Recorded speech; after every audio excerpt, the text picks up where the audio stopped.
ನಮಸ್ಕಾರ. ದಿವ್ಯ ದಿಶಾ ಕಾರ್ಯಕ್ರಮಕ್ಕೆ ತಮಗೆಲ್ಲರಿಗೂ ಆತ್ಮೀಯವಾದಂತಹ ಸ್ವಾಗತ. ಈ ಸಂಚಿಕೆಯಲ್ಲಿ ನಮ್ಮೊಂದಿಗಿದ್ದಾರೆ ಮಂಗಳೂರಿನ ಖ್ಯಾತ ವಕೀಲರಾದ ನಿಕೇಶ್ ಶೆಟ್ಟಿ ಅವರು. ಅವರಿಗೆ ಈ ಕಾರ್ಯಕ್ರಮಕ್ಕೆ ಆತ್ಮೀಯವಾಗಿ ಸ್ವಾಗತಿಸ್ತಾ ಇದ್ದೇನೆ. ಸ್ವಾಗತ ಸರ್. ಧನ್ಯವಾದಗಳು ಸರ್, ಕಾನೂನು ಅಂತ ಹೇಳುವಾಗ ಎಲ್ರಿಗೂ ಹೆಚ್ಚಿನವರಿಗೆ ಹಿಂಜರಿಕೆ ಅಂತ ಹೇಳ್ಬೋದು. ಅದ್ರ ಬಗ್ಗೆ ಹೆಚ್ಚಿನವರಿಗೆ ಸರಿಯಾದ ಮಾಹಿತಿ ಇರುವುದಿಲ್ಲ ಸರ್. ಅಂತದ್ರಲ್ಲಿ ನೀವು ಕಾನೂನು ಕ್ಷೇತ್ರವನ್ನು ಹೇಗೆ ಆಯ್ಕೆ ಮಾಡ್ಕೊಂಡ್ರಿ ಸರ್? ಇದೊಂದು ವಿಶೇಷತೆಯಲ್ಲಿ ವಿಶೇಷ ನನ್ನದೊಂದು ಅನುಭವ. ನಾನು PUC ಮುಗಿಸಿದ ಬಳಿಕ ಕಾಮರ್ಸ್ ಹೋಗ್ಬೇಕಂತ ಹೇಳಿ, BCom ಹೋಗ್ಬೇಕಂತ ಹೇಳಿ ನಾನೆಲ್ಲ ಆಲೋಚನೆ ಮಾಡಿದ್ದೆ. ಆ ಸಮಯದಲ್ಲಿ BCom ಎಂಬುದು ಬಹಳ ಒಂದರ ಹಾಟ್ ಕೇಕ್ ಇದ್ದಾಗೆ. ಅಲ್ಲಿ 60 ಸೀಟ್ ಇರ್ತದೆ, 60 ಸೀಟ್ ಕೂಡ ಮುಗಿತಾ ಇತ್ತು. ಮತ್ತೆ ಕಡಿಮೆ ಕಾಲೇಜ್ BCom ಸೀಟ್ ಅಡ್ಮಿಷನ್ ಆ ಟೈಮಲ್ಲಿ ಕೊಡ್ತಾ ಇತ್ತು. ಮತ್ತೆ ನನ್ಗೆ ಆಯ್ತು BCom ಇಲ್ಲದಿದ್ರೆ BBM ಮಾಡುವ ಅಂತ ಹೇಳಿ. BBM ಇನ್ನೊಂದು ನಾವೀಗ MBA ಏನ್ ಹೇಳ್ತಿದ್ವಿ ಈಗ ಆ ಸಮಯದಲ್ಲಿ BBM ಗೆ ಅಷ್ಟು ಇಂಪಾರ್ಟೆನ್ಸ್ ಇತ್ತು. ಸೊ ಮತ್ತೆ ನಾನು BBM ಗೆ ನಾನು SDM ಲಾ ಕಾಲೇಜಿಗೆ ಹೋದೆ, SDM ಗೆ ಹೋದೆ. ಅಲ್ಲಿ ಸಿಗ್ಲಿಲ್ಲ. 2-3 ಮಾರ್ಕ್ಸಿಗೆ ನಂದು ಅಪ್ಲಿಕೇಶನ್ ರಿಜೆಕ್ಟ್ ಆಯ್ತು. ಆಮೇಲೆ ನನಗೆ ಯಾರೋ ಸೂಚನೆ ಕೊಟ್ಟರು, ಸುಮ್ಮನೆ ನೀವು ಮನೆಗೆ ಕುತ್ಕೊಳ್ಳೋದಕ್ಕಿಂತ ಲಾ ಮಾಡು ಅಂತ ಹೇಳಿ. So it was not decided by me I should become a law graduate or lawyer or in legal faculty. ನನಗೆ ಕೂಡ ಯಾರು ಕೂಡ ಹೇಳುವವರಿಲ್ಲ. ಮನೆಯಲ್ಲಿ ಕೂಡ ಹೇಳಿದ್ರು, ಲಾ ಮತ್ತೆಂತ ಮಾಡ್ತೀನಿ, ನೀನು ಮನೇಲಿ ಇಟ್ಕೊಳ್ತೀಯ ಅಂತ ಹೇಳಿ. So I have chosen a law as A graduation. So ಅಲ್ಲಿಂದ ನಂದು ಈ ಲಾ ಕಲಿಯುವಂತ ಒಂದು ಆಸಕ್ತಿ ಮೊಳಕೆ ಇಟ್ಟಿತ್ತು. 1ನೇ ಮತ್ತು 2ನೇ ವರ್ಷದಲ್ಲಿ ನಮ್ಗೆ ಎಲ್ಲ BA ಸಬ್ಜೆಕ್ಟ್ ಇತ್ತು, history, economics, political science. Bore ಆಯ್ತು, ಬೇಡ ಆಯ್ತು. 2ನೇ ವರ್ಷದಲ್ಲಿ ನಂಗೆ ಬೇಡ ಅಂತೇಳಿ ಆಯ್ತು. ಮತ್ತೆ ನೋಡುವಾಗ 3ನೇ ವರ್ಷದಲ್ಲಿ ತುಂಬಾ ಕಾನೂನುಗಳನ್ನು ಪಟ್ಟಿಗಳನ್ನು ನೋಡುವಾಗ ಆಸೆ ಆಯ್ತು, ಇಲ್ಲ ಬಿಡುವುದು ಬೇಡ ಅಂತೇಳಿ. ಸೊ ಹಾಗೆ ನಂದು ಫಸ್ಟ್ ಇಯರ್ ಮತ್ತೆ ಸೆಕೆಂಡ್ ಇಯರ್ ಅಲ್ಲಿ ನಾನು comparatively my marks were very less. Third ಇಯರ್ಗೆ ನಂಗೆ ಇಂಟ್ರೆಸ್ಟ್ ಬಂತು. Indian penal code, criminal procedure code, ಮತ್ತೆ ಹಿಸ್ಟ್ರಿ ಆಫ್ ಕೋರ್ಟ್ಸ್, ಯಾವ ತರ ಕೋರ್ಟ್ ನ ಒಂದು ಇತಿಹಾಸ ಎಲ್ಲ ನಮ್ಗೆ ನಾಲೆಜಿಗೆ ಬರುವಾಗ ನಾನು ತುಂಬಾ ಆಸಕ್ತಿ ಇಟ್ಟು ಕಲಿತೆ. 4ನೇ ವರ್ಷಕ್ಕೆ ಬರುವಾಗ, ಇದು 5 ವರ್ಷದ ಕೋರ್ಸ್. 4ನೇ ವರ್ಷಕ್ಕೆ ಬರುವಾಗ ನನ್ನಲ್ಲಿ ಒಂದು ಬಲವಾದ ಅಚಲವಾದ ಒಂದು ಡೆಡಿಕೇಶನ್ ಆರ್ ಡಿಟರ್ಮಿನೇಷನ್ ಹುಟ್ಟಿತ್ತು. ನಾನು labour and industrial law practice ಮಾಡಬೇಕು. ತುಂಬಾ ಜನ ಸಿವಿಲ್, ಕ್ರಿಮಿನಲ್ ಗೆ ಹೋಗ್ತಾರೆ, ಆದ್ರೆ ನಾನು ಇಂಡಸ್ಟ್ರಿಯಲ್ ಲಾದಲ್ಲಿ ನಾನು ಪ್ರಾಕ್ಟೀಸ್ ಮಾಡ್ಬೇಕು ಅನ್ನೋ ಒಂದು ಆಸೆ ನಂಗೆ ಸಿಗುತ್ತೆ. ಹಾಗೆ ಈ ಆಸೆಗೆ ಫಲವಾಗಿ ನಾನು ತುಂಬಾ ಅಧ್ಯಯನ ಮಾಡ್ತಿದ್ದೆ. ನಮ್ಗೆ 4ನೇ ಮತ್ತು 5ನೇ ವರ್ಷದಲ್ಲಿ ಲೇಬರ್ ಲಾಸ್ ಗಳು ತುಂಬಾ ಇತ್ತು. ಅದನ್ನೆಲ್ಲ ಅಧ್ಯಯನ ಮಾಡುವಾಗ ನನಗೆ ಖುಷಿ ಆಯ್ತು, ಇದೊಂದು ಒಳ್ಳೆ ಸಮಾಜ ಸೇವೆ ಮಾಡ್ಲಿಕ್ಕೆ ಮತ್ತೆ ಇಲ್ಲಿ ಒಳ್ಳೆ ಅವಕಾಶ ಇದೆ. ಇದು ಮ್ಯಾನೇಜ್ಮೆಂಟ್ ಮತ್ತು ವರ್ಕರ್ಸ್ ಇಬ್ರು ಕೂಡ ಬ್ಯಾಲೆನ್ಸ್ ಇದ್ದಾಗ ಮಾತ್ರ ಒಂದು ಇಂಡಸ್ಟ್ರಿ ಇರ್ತದೆ. ಅದನ್ನ ನಾನು ಕಲಿತೆ. ನಾವು ಯಾವಾಗ್ಲೂ ಅನಿಸ್ತೇವೆ, ಲೇಬರ್ ಲಾಸ್ ಅಂತ ಹೇಳಿದ್ರೆ ನೀವು ವರ್ಕರ್ಸ್ಗೆ ನ್ಯಾಯ ಕೊಡ್ಬೇಕು ಅಂತ ಹೇಳಿ, ವರ್ಕರ್ಸ್ ನೀವು ಜಸ್ಟಿಸ್ ಕೊಡ್ಬೇಕು ಅಂತ ಹೇಳಿ. ಈ ಜಸ್ಟಿಸ್ ಕೊಡುವ ಈ ನೆಪದಲ್ಲಿ ಮ್ಯಾನೇಜ್ಮೆಂಟ್ಗೆ ನಾವು ಅನ್ಯಾಯ ಮಾಡಬಾರ್ದು. ಯಾಕಂದ್ರೆ ಮ್ಯಾನೇಜ್ಮೆಂಟ್ ಇದ್ರೆ ನಾವು ಇವತ್ತು ಈ ಒಂದು ವರ್ಕರಿಗೆ ನಾವು ನ್ಯಾಯ ಕೊಡಿಸಿ ಆ ಮ್ಯಾನೇಜ್ಮೆಂಟ್ ನ ಎಲ್ಲಾ ಆ ಹಿತಾಸಕ್ತಿ ನಾವು ಬುಡ ಮೇಲೆ ಮಾಡಿದ್ರೆ ನಾಳೆ ಇನ್ನೂ ಹೆಚ್ಚಿನ ವರ್ಕರ್ಸಿಗೆ ಇದರಿಂದ ಅನ್ಯಾಯ ಆಗ್ತದೆ. ಒಂದು ವರ್ಕರಿಗೆ ನಾವು ನ್ಯಾಯ ಕೊಡ್ಲಿಕ್ಕೆ ಹೋಗಿ ಅಂತ. ಸೊ ಅದನ್ನು ನಾನು ಈ ಇಂಡಸ್ಟ್ರಿಯಲ್ ಡಿಸ್ಪ್ಯೂಟ್ಸ್ ಆಕ್ಟ್ ಅಂದ್ರೆ ಕೈಗಾರಿಕಾ ವಿವಾದ ಕಾಯ್ದೆ ಅಂತ ಹೇಳಿ 1947 ನಲ್ಲಿ ಮಾಡಿದಂತಹ ಕಾನೂನು ಇದು. ಇದರಲ್ಲಿ ಸ್ಪಷ್ಟವಾಗಿ ಹೇಳ್ತದೆ, maintain balance between the workmen and the management, the industrialist ಅಂತ ಹೇಳಿ ಹೇಳ್ತದೆ. ಅಲ್ಲಿ ತುಂಬಾ ಖುಷಿ ಆಯ್ತು ನನಗೆ. ನಾನು ನನ್ನ ಒಂದು ಡೆಡಿಕೇಶನ್ ಇತ್ತು, ಡಿಟರ್ಮಿನೇಷನ್ ಇತ್ತು, ಲೇಬರ್ ಲಾಯರ್ ಆಗ್ಬೇಕು ಅನ್ನೋ ಒಂದು ಆಸೆ ತುಂಬಾ ಇದಾಯ್ತು, ಖುಷಿ ಆಯ್ತು. ಆಮೇಲೆ 5 ವರ್ಷ ನಾನು ಕಂಪ್ಲೀಟ್ ಮಾಡಿದ್ದೆ. ಎಲ್ಲ ಒಳ್ಳೆ ಮಾರ್ಕ್ಸ್ ಅಲ್ಲಿ ನಾನು ತೆಗೆದಿದ್ದೆ. ನಾನು 5 ವರ್ಷ ಆದ್ಮೇಲೆ ಡಿಗ್ರಿ ಸಿಕ್ಕಿದಾದ್ಮೇಲೆ ನಮಗೆ ಬಾರ್ ಕೌನ್ಸಿಲ್ ನಿಂದ ರೂಲ್ಸ್ ಬಂತು. ಯಾರೆಲ್ಲ 96ರಲ್ಲಿ ಕಂಪ್ಲೀಟ್ ಮಾಡಿದ್ದಾರೆ ಅವ್ರು 1 ವರ್ಷದ ಅವಧಿಗೆ 15 ವರ್ಷಕ್ಕಿಂತ ಜಾಸ್ತಿ ಪ್ರಾಕ್ಟೀಸ್ ಮಾಡಿದ ಒಬ್ಬ ವಕೀಲರ ಅಡಿಯಲ್ಲಿ ನಾವು ಅಪ್ರೆಂಟಿಸ್ ಆಗಿ ಕೆಲಸ ಮಾಡ್ಬೇಕು. ಅಲ್ಲಿವರೆಗೆ ನೀವು ಲಾಯರ್ ಅಂತ ಹೇಳಿ ಪರಿಗಣಿಸಲಿಕ್ಕೆ ಆಗುದಿಲ್ಲ. You can not be advocate, you will not be enrolled ಅಂತ ಹೇಳಿ ಒಂದು ರೂಲ್ಸ್ ಬಂತು. ಹಾಗೆ ನನ್ಗೆ ಒಂದು ಹುಡುಕಾಟ ಸ್ಟಾರ್ಟ್ ಆಯ್ತು. ನಾನು ಎಲ್ಲಿ ಹೋಗ್ಬೇಕು, ನನಗೆ ಲೇಬರ್ ಲಾಯರ್ ಬೇಕು ಅಂತ ಹೇಳಿ. ಮಂಗಳೂರಲ್ಲಿ ಲೇಬರ್ ಲಾಯರ್ಸ್ ಎಂಬ ಒಂದು ಈ ಸಂಖ್ಯೆ ತುಂಬಾ ಕಡಿಮೆ ಇದೆ. ಹಾಗೆ ನನಗೆ BR ಸೇಮಿತ, ರಾಜಾರಾಮ್ ಸೇಮಿತ ಅಂತ ಹೇಳಿ ಅವರು ESI ಕೇಸಸ್ ಅನ್ನು ನಡೆಸ್ತಾ ಇದ್ರು. ಆದ್ರೆ ಅವರ ಆಫೀಸ್ ನಲ್ಲಿ ಹೆಚ್ಚು ಲೇಬರ್ ಕೇಸಸ್ ಇರ್ಲಿಲ್ಲ. ESI ಅಂದ್ರೆ ಎಂಪ್ಲಾಯಿ ಸ್ಟೇಟ್ ಇನ್ಶೂರೆನ್ಸ್ ಕೇಸ್, ಅದು ಕೂಡ ಎಂಪ್ಲಾಯಿ ಸಂಬಂಧಪಟ್ಟದ್ದು. ಅವರು ESI ಕಾರ್ಪೊರೇಷನ್ಗೆ ಎಪಿಯರ್ ಆಗ್ತಿದ್ರು. ಇರ್ಲಿ, ಅವ್ರದ್ದು ಸಿಕ್ಕಿದ್ದಲ್ಲ ಅಂತ ಹೇಳಿ ಅವರ ಆಫೀಸ್ಗೆ ಹೋದೆ. ಆದ್ರೆ ಅಲ್ಲಿ ನನಗೆ ನಿರಾಸೆ ಆಯ್ತು ಅಂತ ಹೇಳಿದ್ರೆ, ನನಗೆ ಎಕ್ಸ್ಪೋಸರ್ ಸಿಕ್ಲಿಲ್ಲ. ಅಂದ್ರೆ ಒಂಥರ ಡಿಪಾರ್ಟ್ಮೆಂಟ್ ಗೆ ಫೇವರ್ ಆಗಿಯೇ ಇಲ್ಲಿ ಇರ್ಬೇಕು. ESI ಕಾರ್ಪೊರೇಷನ್ ಅವರು ಹಣ ಮಂತ್ರಿಗೆ ಕಲೆಕ್ಟ್ ಮಾಡ್ತಾರೆ, ಆದ್ರೆ ಬೆನಿಫಿಟ್ ಅನ್ನು ವರ್ಕರ್ಸ್ ಗೆ ಕೊಡುವುದಿಲ್ಲ. ಅಂತ ಕೇಸ್ ನಲ್ಲಿ ವರ್ಕರ್ಸ್ ESI ಕಾರ್ಪೊರೇಷನ್ ಮೇಲೆ ಕೇಸ್ ಹಾಕ್ತಾರೆ. ಅಥವಾ ಮ್ಯಾನೇಜ್ಮೆಂಟ್ ಗೆ ಅವರು ಕಾಂಟ್ರಿಬ್ಯೂಷನ್ ಅನ್ನು ಕಟ್ಟಲಿಲ್ಲ, ಅಂತ ಕೇಸ್ ನಲ್ಲಿ ESI ಕಾರ್ಪೊರೇಷನ್ ಅವರು ಅವ್ರ ಮೇಲೆ ಅಟ್ಯಾಚ್ಮೆಂಟ್ ಮಾಡ್ತಾರೆ. ಅವಾಗ ಮ್ಯಾನೇಜ್ಮೆಂಟ್ ಅವರು ಕೋರ್ಟ್ಗೆ ಹೋಗ್ತಾರೆ. ESI court labour court, labour court ಮೇಲೆ ಇನ್ನೊಂದು ಹಂಗ ESI ಕೋರ್ಟ್. ಸೊ ಅಲ್ಲಿಗೆ ಹೋಗಿ ನಾವು ನಮ್ಮ ಕೇಸ್ ಅನ್ನು ನೋಡ್ಬೇಕಂದ್ರೆ ವರ್ಕರ್ಸ್ ಗೆ ಅಂದ್ರೆ ಬೆನಿಫಿಟ್ ಬಗ್ಗೆ ನಿರಾಕರಣೆ ಮಾಡಿದ್ದು, ಮ್ಯಾನೇಜ್ಮೆಂಟ್ ಗೆ ಅಂದ್ರೆ ಅವರಿಗೆ ಎಕ್ಸ್ಟ್ರಾ ಕಾಂಟ್ರಿಬ್ಯೂಷನ್ ಕೇಳಿದ್ದೀರಿ ಅಂತ ಹೇಳಿ ಮ್ಯಾನೇಜ್ಮೆಂಟ್ ಅವರು ಕೊಟ್ಟಿರೋದು. ಸೊ ನನಗೆ ಅದು ಏನೋ ಅಷ್ಟು ಖುಷಿ ಕಂಡಿಲ್ಲ ನನಗೆ. ಹಾಗೆ ಏನೇ ಇರ್ಲಿ, ಇದೊಂದು ಅಪ್ರೆಂಟಿಸ್ ಅಲ್ಲ ಅಂತ ಹೇಳಿ ನಾನು ಮತ್ತೆ ಅಲ್ಲೇ ಕಂಟಿನ್ಯೂ ಆದೆ. ನಮ್ಗೆ ಕರೆಕ್ಟ್ ನಮ್ಗೆ 240 ಡೇಸ್ ನಮ್ಗೆ ಅವರ ಆಫೀಸ್ ನಲ್ಲಿ ಇರ್ಬೇಕಿತ್ತು. 1 ವರ್ಷ ಅಂದ್ರೆ 240 ಡೇಸ್. ಅದು ಡೈರಿ ಬರೆಯುವುದು, ಕೋರ್ಟ್ ವಿಸಿಟ್ ಮಾಡೋದು, ನಮ್ಗೆ ಕಲರ್ ಟೈ, ಬ್ಲಾಕ್ ಕೋಟ್ ಹಾಕ್ಲಿಕ್ಕೆ ಕಲರ್ ಟೈ ನೀವು ನೋಡಿರ್ಬೋದು. ವಕೀಲರು ಯಾವಾಗ್ಲೂ ಇದು ವೈಟ್ ಬ್ಯಾಂಡ್ ಅಲ್ಲಿ ಇರ್ತೇವೆ ನಾವು, ವೈಟ್ ಬ್ಯಾಂಡ್, ಅದು ನಮ್ಗೆ ಹಾಕ್ಲಿಕ್ಕಿಲ್ಲ. ನಾವು ಕಲರ್ ಟೈ ಹಾಕ್ಲಿಕ್ಕೆ ಯಾವ್ದಾದ್ರು ರೆಡ್, ಬ್ಲೂ ಯಾವ್ದು ಹಾಕ್ಬೋದು. ಅಂದ್ರೆ that means you are not representing the case, you are just visiting the court and watching the proceeding ಅಂತ ಹೇಳಿ ನಮ್ಗೆ ಆಗಿತ್ತು. ಸೊ ಹಾಗೆ ಆ ರೀತಿಯಾಗಿ 1 ವರ್ಷ ಕಳೆದ ಮೇಲೆ ನಾನು ಮತ್ತೆ ನಂದು ಹುಡುಕಾಟ ಸ್ಟಾರ್ಟ್ ಆಯ್ತು. ಎಲ್ಲಿ ನಾನು ಪ್ರಾಕ್ಟೀಸ್ ಮಾಡಿ, ಯಾಕಂದ್ರೆ without the assistance of any senior advocate, one advocate can not come forward. This is the fact. ನೀವು ಎಷ್ಟೇ ಬುದ್ಧಿವಂತರಾಗ್ಲಿ, ಎಷ್ಟೇ ಗೋಲ್ಡ್ ಮೆಡಲಿಸ್ಟ್ ನೀವು ತಗೊಂಡಿರಿ, ಆದ್ರೆ ಪ್ರಾಕ್ಟೀಸ್ ಮಾಡ್ಲಿಕ್ಕೆ ಒಬ್ರು ಸೀನಿಯರ್ ನ ನೆರಳು ಬೇಕೆ, ಎಕ್ಸ್ಪೀರಿಯನ್ಸ್ ಸೀನಿಯರ್ ನೆರಳು ಬೇಕೆ. ಸೊ ಹಾಗೆ ನಾನು SM ಸಾಲಿ ಅವರ ಆಫೀಸಿಗೆ ಹೋದೆ. ಡ್ಯೂರಿಂಗ್ ದಟ್ ಟೈಮ್ ಮಂಗಳೂರಲ್ಲೇ he was one among the good labor practitioner. ಅವರಲ್ಲಿ ಕೂಡ ವರ್ಕರ್ಸ್ ಇದ್ದು ಕೇಸ್ ಇತ್ತು, ಮ್ಯಾನೇಜ್ಮೆಂಟ್ ಕೇಸ್ ಇತ್ತು. ಅವರ ಆಫೀಸ್ಗೆ ನಾನು ನೇರವಾಗಿ ಹೋದೆ, ಯಾರ ನನ್ನ ಇನ್ಫ್ಲುಯೆನ್ಸ್ ಇಲ್ಲ, ನಾನೇ ಹೋದೆ.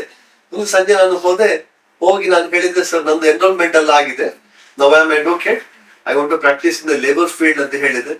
ಅದಕ್ಕೆ ಅವರಿಗೆ ಏನೋ ಅವರೊಬ್ರು ಜೂನಿಯರ್ ಅನ್ನು ಕಾಯ್ತಿರುವಾಗೆ, ಹೌದಾ ಕಳಿತ್ಕೊಳ್ಳಿ, ಎಲ್ಲ ವಿಚಾರ ಎಲ್ಲ ಡಿಸ್ಕಸ್ ಎಲ್ಲ ಮಾಡಿದ್ರು. ಅವ್ರು ಹೇಳಿದ್ರು, ನಾನು ಬೆಂಗಳೂರಲ್ಲಿ ನಾನು ಹೆಚ್ಚು ಪ್ರಾಕ್ಟೀಸ್ ಈಗ ಮಾಡ್ತಿದ್ದೇನೆ, ಮಂಗಳೂರು ಸ್ವಲ್ಪ ನಾನು ಇನ್ಆಕ್ಟಿವ್ ಆಗಿದ್ದೇನೆ, ನೀವು ಬನ್ನಿ, ಸ್ವಲ್ಪ ಕಲೀಲಿಕ್ಕೆಲ್ಲ ಉಂಟು, ಇದ್ರಲ್ಲಿ ತುಂಬಾ ಉಂಟು, ಇದು ಸಿವಿಲ್ ಕ್ರಿಮಿನಲ್ ತರ ಅಲ್ಲ, ಇಲ್ಲಿ ಸ್ವಲ್ಪ ನಿಮ್ಗೆ ಮತ್ತೆ ಇನ್ಕಮ್ ಕೂಡ ಅಷ್ಟು ನಿಮ್ಗೆ ಸುಲಭದಲ್ಲಿ ಬರುದಿಲ್ಲ, ಸ್ವಲ್ಪ ಟೈಮ್ ಹೋಗ್ಬೇಕು, ಆದ್ರೆ ತೊಂದರೆ ಇಲ್ಲ, ನೀವು ತುಂಬಾ ಇಂಟ್ರೆಸ್ಟ್ ಉಂಟಲ್ಲ, ನಾನು ಮುಂದುವರಿಸಿ ಅಂತ ಹೇಳಿದ್ರು. ಸೊ ಹಾಗೆ ನಾನು ಅವ್ರ ಆಫೀಸ್ಗೆ ನಾನು ಸೇರಿದೆ. ಅವ್ರ ಆಫೀಸ್ ಅವರು 2 ದಿವಸ ಬಿಟ್ಟು ಬೆಂಗಳೂರಿಗೆ ಹೋದ್ರು. ಆದ್ರೆ ನಾನು ಬಂದ ಮೇಲೆ ಅವರು ಮಂಗಳೂರಿಗೆ ಬರುವುದನ್ನು ಕಡಿಮೆ ಮಾಡಿದ್ರು, ಎಲ್ಲ ನನ್ನ ಮೇಲೆ ಹಾಕಿಬಿಟ್ರು ಅವರು. ನಾನು ಕೇಳೋದು, ಸರ್ ಅಲ್ಲಿ ಅವರು ಜಡ್ಜರು ಕೇಳ್ತಾ ಇದ್ದಾರೆ, ಎವಿಡೆನ್ಸ್ ಮಾಡ್ಬೇಕಂತೆ, ನೀವೇ ಮಾಡಿ, ಫೈಲ್ ಉಂಟಲ್ಲ ಓದಿ ಅಂತ ಹೇಳಿ ಅವ್ರು ನನಗೆ ಏನೋ ಒಂದು ಉತ್ಸಾಹ ತುಂಬಿಸಿದ್ರು. ಅವ್ರು ಹೇಳಿದ್ರು, ಏನಾದ್ರು ತೊಂದರೆದೇನು ಎದುರುಬೇಡ, ನಾನು ಇಲ್ಲಿದ್ದೇನೆ ಬೆಂಗಳೂರಲ್ಲಿ ಅಂತ ಹೇಳಿ, ಎಪೀಲ್ ಮಾಡುವ ಅಂತ ಹೇಳಿ. ಸೊ ಅದು ಇನ್ನೊಂದು ನನಗೆ ಒಂಥರ ಎಕ್ಸ್ಪೋಜರ್ ಮತ್ತೆ ಧೈರ್ಯ ಸಿಕ್ಕಿತ್ತು ನನಗೆ. ಓ, ನನ್ನ ಸೀನಿಯರ್ ನನಗೆ ಇಷ್ಟೆಲ್ಲ ಕೊಟ್ಟ ಮೇಲೆ, ನನಗೆ ಆಶ್ವಾಸನೆ ಕೊಟ್ಟ ಮೇಲೆ ನನಗೆ ಯಾಕೆ ನನಗೆ ಭಯ ಅಂತ ಹೇಳಿ. ಆದ್ರೆ ನಾನು ಲೈಟ್ ಆಗಿ ತಗೊಂಡಿಲ್ಲ. ರಾತ್ರಿ ಪೂರ್ತಿ ನಾನು ಲೇಟ್ ನೈಟ್ ನಾನು ಸ್ಟಡಿ ಮಾಡೋದು, ಕನ್ನಡಿಯ ಮುಂದೆ ವಾದ ಮಾಡೋದು, ಅದೆಲ್ಲ ನನ್ನ ಪ್ರಾಕ್ಟೀಸ್. ನನಗೆ ನಾನೇ ಗುರು ಆದ ಆಗ. ಸೊ ಅವ್ರು ನನಗೆ ಹೇಳಿ ಕೊಡದಿದ್ರು ಕೂಡ ಅವ್ರು ನನಗೆ ಒಂದು ಧೈರ್ಯ ತುಂಬಿಸಿದ್ರು, ಅಂತ ಒಂದು ಮೋಟಿವೇಶನ್ ನನಗೆ ಮಾಡಿಬಿಟ್ರು. So I am really grateful to mister SM Sali. So ಅವರು ಹಾಗೆ ನಾನು ಮುಂದುವರೆದು ಟುಡೇ 11 ಇಯರ್ಸ್ ಅವ್ರ ಆಫೀಸಲ್ಲಿ ಇದ್ದೆ. 11 ವರ್ಷದ ಬಳಿಕ ನಾನು ಪ್ರತ್ಯೇಕವಾಗಿ ನನ್ನದೇ ಇಂಡಿಪೆಂಡೆಂಟ್ ಆಗಿ ನನ್ನ ಆಫೀಸ್ ನಲ್ಲಿ ನಿಂತೆ. ಅಂದ್ರೆ 11 ವರ್ಷ ಅವರ ಆಫೀಸಲ್ಲಿ ಇದ್ದು ಮಾಡಿದ್ದು, ಅಲ್ಲಿ ಇಂಡಿಪೆಂಡೆಂಟ್. ಇನ್ನ 11 ವರ್ಷ ನಾನು ಅಲ್ಲಿಂದ ಆಫೀಸ್ ನ ಹೊರಗೆ ಬಂದು ನಾನು ಪ್ರತ್ಯೇಕ ಆದೆ. ಈಗ ಇವತ್ತು ನಾನು 27 ವರ್ಷಗಳನ್ನು ನಾನು ಪೂರ್ತಿಗೊಳಿಸಿದ್ದೇನೆ. ಸೊ ಈಗ hand in hand labour laws ಜೊತೆ ನಾನು civil, minor criminal cases, cheque dishonour cases, family court cases, consumer cases ಎಲ್ಲ ನಡೆಸ್ತಾ ಇದ್ದೇನೆ. Except major criminal cases, major police cases ನಾನು ತಗೊಳ್ಳೋದಿಲ್ಲ. ಯಾಕಂದ್ರೆ ನನ್ನ ಆತ್ಮಸಾಕ್ಷಿ ಅದನ್ನು ಒಪ್ಪುದಿಲ್ಲ. ಅಂತ ಪ್ರಕರಣ ನೀನ್ ತಗೊಳ್ಬೇಡ ಅಂತ ಹೇಳಿ. ಯಾರು ಮಾನಿಟರ್ ಮಾಡ್ತಾರೆ, ಯಾರು ಒಂದು ಗ್ರೀವಿಯಸ್ ಒಂದು ಅಫೆನ್ಸ್ ಮಾಡಿದ್ದಾನೆ, ಅವನಿಗೆ ಏನ ವಕಾಲತ್ ಹಾಕ್ಲಿಕ್ಕೆ ನನಗೆ ನನ್ನ ಆತ್ಮಸಾಕ್ಷಿ ಬಿಡುವುದಿಲ್ಲ. ಬಾಕಿ ಎಲ್ಲ ಕೇಸನ್ನು ನಾನು ತಗೊಳ್ತಾ ಇದ್ದೇನೆ. ಏನು ಡಿಫ್ರೆನ್ಸ್ ಸಿವಿಲ್ ಅಲ್ಲಿ ಆಮೇಲೆ ಲೇಬರ್ ಅಂಡ್ ಇಂಡಸ್ಟ್ರಿ? ಹೌದು, ನಮ್ಮಲ್ಲಿ ಇರುವುದು ಎರಡೇ field, civil and criminal field ಅಂತ ಹೇಳಿದ್ವಿ ನಾವು. ಈ ಸಿವಿಲ್ ಅಡಿಯಲ್ಲಿ ಸಿವಿಲ್ ವಿಭಾಗದಲ್ಲಿ ತುಂಬಾ the scope is very large. Various cases coming under the civil branches. ನಾವು ಅನಿಸ್ತೇವೆ ಸಿವಿಲ್ ಅಂತ ಕೂಡ್ಲೆ ಪ್ರಾಪರ್ಟಿ ಕೇಸ್, ಪಾರ್ಟಿಷನ್ ಕೇಸ್ ಅದಂತ ಅನಿಸ್ತೇವೆ ನಾವು. ಅದೇ ಸಿವಿಲ್ ಕೇಸ್ ನ ಅಡಿಯಲ್ಲಿ ಈಗ ಪ್ರಾಪರ್ಟಿ ಕೇಸ್ ಬರ್ತದೆ, ಇಂಜಂಕ್ಷನ್ ಕೇಸ್ ಬರ್ತದೆ, ಏನಾದ್ರು ಫ್ಯಾಮಿಲಿ ಮಧ್ಯೆ ಏನಾದ್ರು ಪಾರ್ಟಿಷನ್ ಆಗ್ಬೇಕಿದ್ರೆ ಅದು ಕೂಡ ಡಿಸ್ಪ್ಯೂಟ್ ಅಂತ ನಾವು ಕೋರ್ಟಿಗೆ ತಗೊಂಡು ಹೋಗ್ತೇವೆ. ಮತ್ತೆ ಸಿವಿಲ್ ಅಡಿಯಲ್ಲೇ ಕನ್ಸ್ಯೂಮರ್ ರಿಲೇಟೆಡ್ ಕೇಸಸ್. ಈಗ ನಾವೀಗ ಒಂದು ಸೇವೆಯನ್ನು ಪಡೆಯುವಾಗ ನೀವು ಪಡೆದಂತ ಸೇವೆಗೆ ಯಾವುದೇ ರೀತಿಯಾದಂತ ಒಂದು ಡಿಫೆಕ್ಟ್ ಬಂದ್ರೆ ಅದನ್ನ ನಾವು ಡಿಫಿಷಿಯನ್ಸಿ ಇನ್ ಸರ್ವಿಸ್ ಅಂತ ಹೇಳ್ತೇವೆ. ಅದಕ್ಕೆ ನಾವು ಈಗ ಕನ್ಸ್ಯೂಮರ್ ಕಮಿಷನ್ ಆಗಿದೆ, ಮುಂಚೆ ಕನ್ಸ್ಯೂಮರ್ ಫೋರಂ ಅಂತ ಹೇಳಿತ್ತು. ಸೊ ಅಲ್ಲಿಗೆ ನಿಮ್ಗೆ ಹೋಗ್ಬೋದು. ಸೊ ಹಾಗೆ ಮತ್ತೆ ಫ್ಯಾಮಿಲಿ ಮ್ಯಾಟರ್ಸ್. ಫ್ಯಾಮಿಲಿ ಅಂತ ಹೇಳಿದ್ರೆ ಮ್ಯಾರೇಜ್ ನಿಂದ ಸ್ಟಾರ್ಟ್ ಆಗ್ತದೆ, ಡಿವೋರ್ಸ್ ಎಂಡ್ ಆಗ್ತದೆ. ಅದರ ಮಧ್ಯೆ ಏನಾದ್ರು ಜಟಾಪಟಿ, ಗಂಡ ಹೆಂಡತಿಯನ್ನು ತಿರಸ್ಕಾರ ಮಾಡಿದರೆ ಆ ಒಂದು ತಿಂಗಳಿಗೆ ಮೇಂಟೆನೆನ್ಸ್ ಅಂತ ಹೇಳ್ತೇವೆ ನಾವು, ಮಹಾಶಾಸನ ಅಂತ ಹೇಳ್ತೇವೆ, ಮೇಂಟೆನೆನ್ಸ್, ಎಲಿಮನಿ, ಅದನ್ನ ಪಡಿಲಿಕ್ಕೆ ಕೋರ್ಟಿಗೆ ಹೋಗ್ಬೋದು. ಮತ್ತೆ ಏನು ಸಾಧ್ಯನೇ ಇಲ್ಲ ಅಂತ ಹೇಳಿದ್ರೆ ಡಿವೋರ್ಸ್ಗೆ ಅಪ್ಲೈ ಮಾಡಬಹುದು.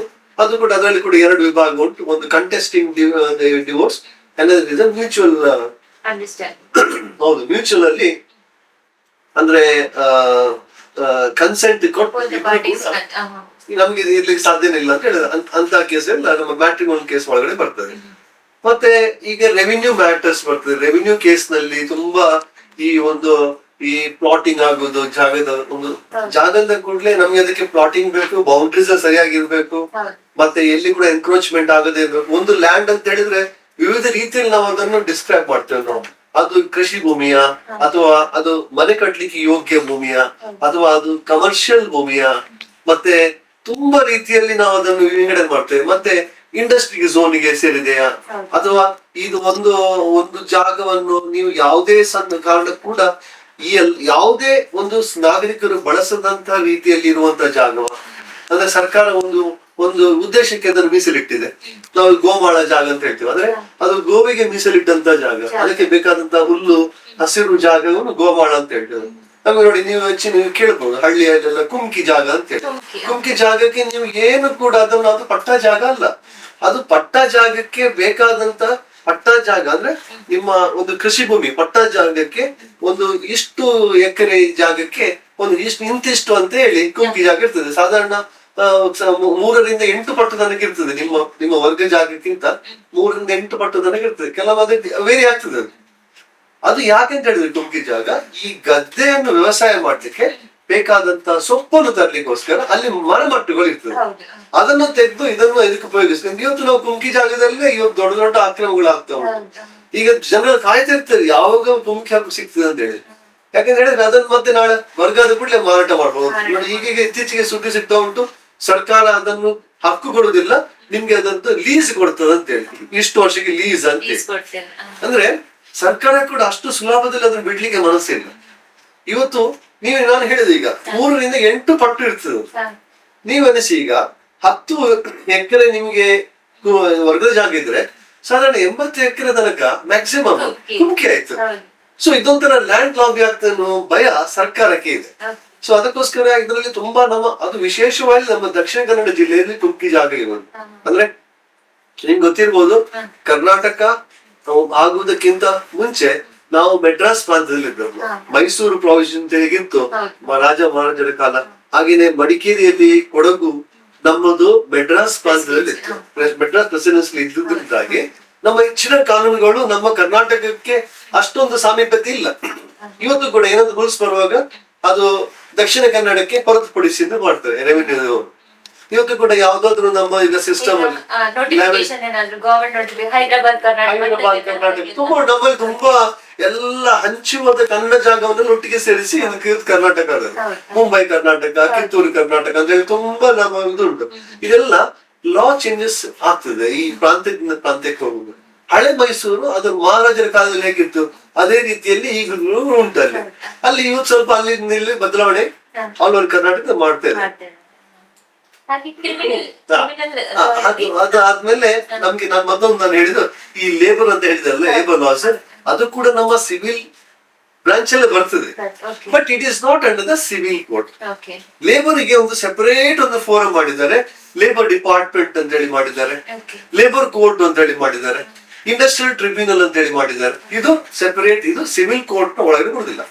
ನಾನೀಗ ಹೇಳಿದೆ ನಾನು ಲೇಬರ್ ಲಾ ನಾನು ಯಾಕೆ ಚೂಸ್ ಮಾಡಿದೆ ಅಂತ ಹೇಳಿದ್ರೆ, ಲೇಬರ್ ಲಾಯರ್ ಯಾಕೆ ಹೇಳ್ತಾರೆ ಅಂತ ಹೇಳಿದ್ರೆ, one who is preferably is visiting or practising in the labour court and industrial tribunal labour department, ಅವರು ಲೇಬರ್ ಲಾಯರ್ ಅಂತ ಹೇಳ್ಬೋದು.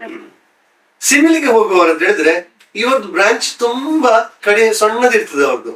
ಸಿವಿಲ್ ಗೆ ಕೋರ್ಟಿಗೆ ಹೋಗುವವರು ರೆವೆನ್ಯೂ ಮತ್ತೆ ಕೋರ್ಟ್ ಅಲ್ಲಿ ಇರ್ತಾರೆ. ಅವರು ಕನ್ಸ್ಯೂಮರ್ ಕೆಲವರು ಹೋಗ್ತಾರೆ, ಆದ್ರೆ ಅವ್ರು ಲೇಬರ್ ಕೋರ್ಟಿಗೆ ಬರೋದು ಬಹಳ ಕಡಿಮೆ. ಬಟ್ ಲೇಬರ್ ಕೋರ್ಟಿಗೆ ಹೋಗುವವರು ಈವನ್ ಸಿವಿಲ್ ಕೂಡ ಪ್ರಾಕ್ಟೀಸ್ ಮಾಡ್ಲಿಕ್ಕೆ ಅವರಿಗೆ ಆಸಕ್ತಿ ಇರ್ತದೆ. ಅಂದ್ರೆ ಈಗ ಫಾರ್ ಎಕ್ಸಾಂಪಲ್ ನಾನೀಗ ಒಂದು ಕಂಪನಿಗೆ ನಾನೀಗ ಒಂದು ಅವ್ರದ್ದು ಪರ್ಮನೆಂಟ್ ಅವ್ರದ್ದು ಇನ್ ಹೌಸ್ ಅಥವಾ ರಿಟೈನರ್ ಅಡ್ವೊಕೇಟ್, ಈಗ ಅವ್ರಿಗೆ ಏನಾದ್ರು ಸಿವಿಲ್ ಕೇಸಸ್ ಬಂದ್ರೆ ಅವ್ರು ಹೇಳ್ತಾರೆ ನೀವೇ ತಕೊಳ್ಳಿ ಸರ್, ನಾವು ಬೇರೆ ಕಡೆ ಹೋಗುದಿಲ್ಲ ಅಂತೇಳಿ. ಸೊ ಆ ರೀತಿಯಾಗಿ ನಾನು ಸಿವಿಲ್ ಅಲ್ಲಿ ನಾನು ಮುಂದೆ ಬಂದೆ.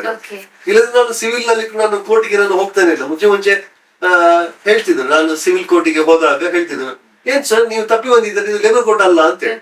ಅಷ್ಟೆಲ್ಲ ನನಗೆಲ್ಲ ಅಂದ್ರೆ ಬ್ರ್ಯಾಂಡ್ ಆಗಿ ಮಾಡಿಬಿಟ್ಟಿದ್ರು ಯುವರ್ ಲೇಬರ್ ಲಾಯರ್ ಅಂತ.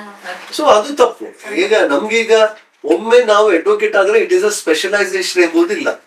It is how you are deciding and selecting the field. ಮತ್ತೆ ನಾವು ಅಲ್ಲೇ ಸ್ಪೆಷಲೈಸ್ ಆಗಿ ನಾವು ಅಲ್ಲೇ ಉಳಿತೇವೆ. ದಟ್ ಈಸ್ ಈಗೆಲ್ಲ ಹೇಳ್ತಾರೆ, ಈಗ ನಾವೀಗ 5 ವರ್ಷ ನಾವು ಕಲಿಯುವಾಗ ನಾವು ಎಲ್ಲ ಕಾನೂನು ಕಲ್ತು ಬಂದವರು. ನಾವೇನು ಸಿವಿಲ್ ಮಾತ್ರ ಲೇಬರ್ ಮಾತ್ರ ಕಲ್ತವರಲ್ಲ, ಎಲ್ಲ ಕಾನೂನು ಕಲ್ತು ಬರ್ಬೇಕು. ಇಲ್ಲಿ ಬರುವಾಗ ನಾವು ಸ್ಪೆಷಲೈಸೇಷನ್ ಮಾಡಿಕೊಳ್ತೇವೆ. ಯಾಕಂದ್ರೆ ನಾನು ಸ್ಪೆಷಲೈಸೇಷನ್ ಮಾಡ್ಲಿಕ್ಕೆ ನಾನು PG DPM ಮಾಡಿದ್ದೇನೆ. ಇಟ್ ಇಸ್ ಇಂಡಸ್ಟ್ರಿಯಲ್ ಲಾದ ಬಗ್ಗೆ ಅದು ಪೋಸ್ಟ್ ಗ್ರಾಜುಯೇಷನ್ ಪ್ರೋಗ್ರಾಮ್. ಸೊ ಆ ರೀತಿಯಾಗಿ ಮಾಡಿದ್ರಿಂದಾಗಿ ಇನ್ನು ಕೂಡ ನನಗೆ ಸ್ವಲ್ಪ ಜಾಸ್ತಿ ಹೆಚ್ಚಿನ ಜನರನ್ನು ಏನ್ ತಿಳ್ಕೊಳ್ತಾರೆ, is a labour lawyer advocate in labour court ಅಂತ ಹೇಳಿ ಪರಿಗಣಿಸ್ತಾರೆ.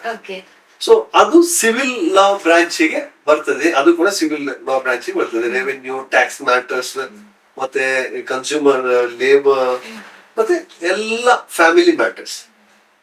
ಕ್ರಿಮಿನಲ್ ಕೇಸಸ್ ಅಂತ ಹೇಳಿದ್ರೆ ಇದೆಲ್ಲ ನಮ್ಮ ಒಂದು 2 ಪಕ್ಷಗಾರರು ಅವರವರ ಮಧ್ಯೆ ಇರುವಂತಹ ವ್ಯಾಜ್ಯಗಳು. ಸಿವಿಲ್ ಅಂತ ಹೇಳಿದ್ರೆ it is only 2 parties involve, 2 parties are 2 persons. 2 group ನಾವು ಪ್ಲೇಂಟಿಫ್ ಮತ್ತೆ ಡಿಫೆಂಡೆಂಟ್ ಅಂತ ಹೇಳ್ತೇವೆ, ಅಥವಾ ಪಿಟಿಷನರ್ ಆರ್ ರೆಸ್ಪಾಂಡೆಂಟ್ ಅಂತ ಹೇಳ್ತೇವೆ. ಬಟ್ ಇನ್ ದ ಕ್ರಿಮಿನಲ್ ಅಂತ ಹೇಳಿದ್ರೆ ಅದರಲ್ಲಿ 2 ಪಾರ್ಟಿ ಎಂಬುದು ಇದ್ರಲ್ಲೂ ಕೂಡ ಯಾರಿಗೆ ಒಂದು ತೊಂದರೆ ಆಗಿದೆ, ವಿಕ್ಟಿಮ್ ಅಂತ ಹೇಳ್ತೇವೆ ನಾವು. Victim and offender or accused. The accused ಪದ is a most suitable one. Offender ಅಂತ ಹೇಳಿದ್ರೆ ಅವನು ಆಯ್ತು ರುಜುವಾತ್ ಆಯ್ತು ಅಂತ ಹೇಳಿದ್ರು, he has committed offense, so he is offender. Accused person ಅಂತ ಹೇಳಿದ್ರೆ one who is having accusation against himself. ಅವನ ಮೇಲೆ ಯಾವುದೋ ಒಂದು ಆಪಾದನೆಯನ್ನು ಹೊರಿಸಿದಾಗ he is called as accused. So he is not a offender. ಅವನು ಗಿಲ್ಟಿ ಪರ್ಸನ್ ಅಲ್ಲ. ಅದು ಯಾವತ್ತಾಗುದು, ನಾಳೆ ಕೋರ್ಟ್ ಹೇಳ್ಬೇಕು you are the offender, you are the guilty of this offence. So you are liable to undergo this is a punishment ಅಂತ ಹೇಳಿ court ಹೇಳ್ತಾರೆ. ಅಲ್ಲಿವರೆಗೆ ಈಸ್ ಅಕ್ಯೂಸ್. ನಾವು ಕನ್ನಡ ಭಾಷೆಯಲ್ಲಿ ಹೇಳ್ಬೇಕಿದ್ರೆ ಆಪಾದಿತ ಅಂತ ಹೇಳ್ತೇವೆ ನಾವು. ಆಪಾದಿತ ಮತ್ತು ಅಪರಾಧಿಗೆ ವ್ಯತ್ಯಾಸ ಇದೆ. ಅಪರಾಧಿ one whose offence is declared, ಅವನು ಮಾಡಿದ್ದಾನೆ ಅಂತ ಹೇಳಿ ರುಜುವಾತ್ ಆಗಿದೆ ಬಿಯಾಂಡ್ ಆಲ್ ರೀಸನಬಲ್ ಡೌಟ್. ಇದರಲ್ಲಿ ಅವನ್ ಅಕ್ಯೂಸ್ ಪರ್ಸನ್. ಸೊ ನಾವು ಕೋರ್ಟ್ ಅಲ್ಲಿ ನೋಡ್ತೇವೆ, ನಾವು ಅವರು ಒಂಥರ ಅಕ್ಯೂಸ್ ಬಂದ ಕೂಡಲೇ ಇವನ್ ಜಡ್ಜರ್ ಕೂಡ ಅವರನ್ನು ಒಂಥರ ತೀಕ್ಷ್ಣವಾಗಿ ನೋಡ್ತಾರೆ. ಅಲ್ಲಿ ನಿಲ್ಲ ನಾನ್ ಯಾಕೆ ಕೂತದ್ದು ಅಂತ ಹೇಳಿ ಎಲ್ಲ ಜಡ್ಜರು ಕೂಡ ಕೆಲವೊಮ್ಮೆ ಅಂತ ತೀಕ್ಷ್ಣ ಪದಗಳನ್ನು ಉಪಯೋಗಿಸ್ತಾರೆ.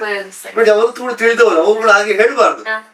he should give all, he is entitled for all the respect and honor until his guilt is proved. ಅದು ಕೆಲವೊಮ್ಮೆ ಈಗ ಜಡ್ಜರಿಗೆ ಪೊಲೀಸ್ ಕೇಸ್ ಹಾಕಿದ ಕೂಡಲೇ ಅವರಿಗೆ ಒಂದು ಮನಸ್ಸಲ್ಲಿ ಇರ್ತದ ಇವನ ಇದಲ್ಲ ಈ ಸೆಕ್ಷನ್ ಅಲ್ಲ ಅಂತ ಹೇಳಿ ಒಂಥರ ಮತ್ತೆ ತೀಕ್ಷ್ಣ ಮನೋಭಾವನೆ ಇರ್ತದೆ, ನಮ್ಗೆ ಇರ್ತದೆ. ಆಸ್ ಅಡ್ವೊಕೇಟ್ ನಮ್ಗೆ ಕೂಡ ಆಗ್ತದೆ, ನೋಡು ಅವನು ಅಷ್ಟು ದೊಡ್ಡ ಅವನಿಗೆ ಸೆಕ್ಷನ್ ಹಾಕಿದ್ದಾನೆ, ಅಂಕರ್ ನೋಡು, ಅವನು ಬರುದು ನೋಡು, ಹೋಗುದು ನೋಡು. ಇವನ್ ಅಡ್ವೊಕೇಟ್ಸ್ ಕೂಡ ನಾವು ಹೇಳ್ತೇವೆ, ಇದು ಒಂಥರ ನಾವೇ ಜಡ್ಜ್ ಮಾಡಿ ಆಗಿದೆ, ಇವನು ಇಲ್ಲ ಅವನು ತಪ್ಪಿತಸ್ಥ ಅಂತ ಹೇಳಿ ನಮ್ಗೆ ನಾವು ಜಡ್ಜ್ ಮಾಡಿದ್ವಿ.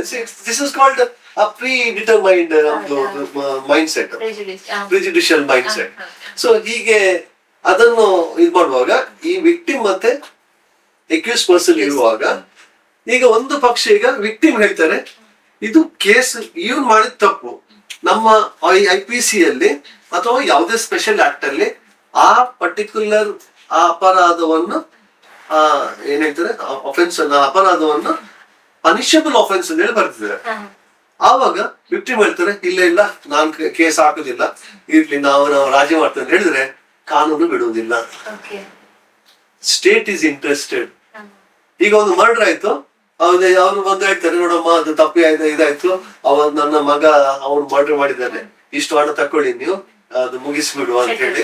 ಆಗ ಹೇಳ್ತಾರೆ ಆಯ್ತು ನಮ್ಮ ಮಗ ಸಹ ಹೋದ, ನಾವೀಗ ಸುಮ್ಮನೆ ಕೇಸಲ್ಲಿ ಹಾಕಿ ನಮ್ಗೇನು ಸಿಗುದಿಲ್ಲ, ಅವ್ನು ಜೈಲಿಗೆ ಹೋದ್ರೆ ನಮ್ಗೇನ್ ಸಿಗ್ತದೆ, ಈಗ ಅವನು ಜೈಲಿಗೆ ಹೋಗುದಿಲ್ಲ, ನಮ್ಗೆ ಇಷ್ಟು ಸಿಕ್ಕಿದೆ, ಇಷ್ಟು ಲಕ್ಷ ನಮಗೆ ಹಣ ಕೊಟ್ಟಿದ್ದಾರೆ. ಇಲ್ಲ, ದಿಸ್ ಇಸ್ ನಾನ್ ಕಂಪೌಂಡೇಬಲ್. ಇದು ಯಾವುದೇ ಕಾರಣಕ್ಕೆ ಅವನಿಗೆ ಅನ್ಯಾಯ ಆದ್ರೂ ಕೂಡ ಅವನಿಗೆ ಅದನ್ನು ರಾಜಿ ಮಾಡುವಂತಹ ಅಧಿಕಾರವನ್ನು ನಾವು ನೀಡಿಲ್ಲ. This is called non compoundable offence. ಕೆಲವು ಅಫೆನ್ಸಸ್ ಅನ್ನು ಕಂಪೌಂಡೇಬಲ್ ಅಫೆನ್ಸ್ ಅಂತ ಮಾಡಿದ್ದೇವೆ. ನಮ್ಮ ಸೆಕ್ಷನ್ ನಮ್ಮಲ್ಲಿ ಈಗ ನಿಮ್ಗೆ ಗೊತ್ತಿರ್ಬೋದು, ಇವತ್ತು ನಾವು ಹೊಸ ಕಾನೂನಿನ ಅಂಗಳದಲ್ಲಿ ಇದ್ದೇವೆ. ಕ್ರಿಮಿನಲ್ ಜುಲೈ 1, 2024 ಹೊಸ ಕಾನೂನುಗಳು ಬಂದಿದೆ. ಅಂದ್ರೆ Indian penal code, CRPC, evidence act, ಈ 3 ಕಾಯ್ದೆಗಳನ್ನು ಇವತ್ತು ರದ್ದುಗೊಂಡಿದೆ. ಅದರ ಬದಲಿಗೆ ಇವತ್ತು ಭಾರತೀಯ ನಾಗರಿಕ ಸಂಹಿತೆ, ಭಾರತೀಯ ನಾಗರಿಕ ಸುರಕ್ಷಾ ಸಂಹಿತೆ, ಭಾರತೀಯ ಸಾಕ್ಷ್ಯ ಅಧಿನಿಯಮ ಅಂತ ಹೇಳಿ 3 ಆಕ್ಟ್ ಅನ್ನು ರಿಪ್ಲೇಸ್ ಮಾಡಿದ್ದಾರೆ.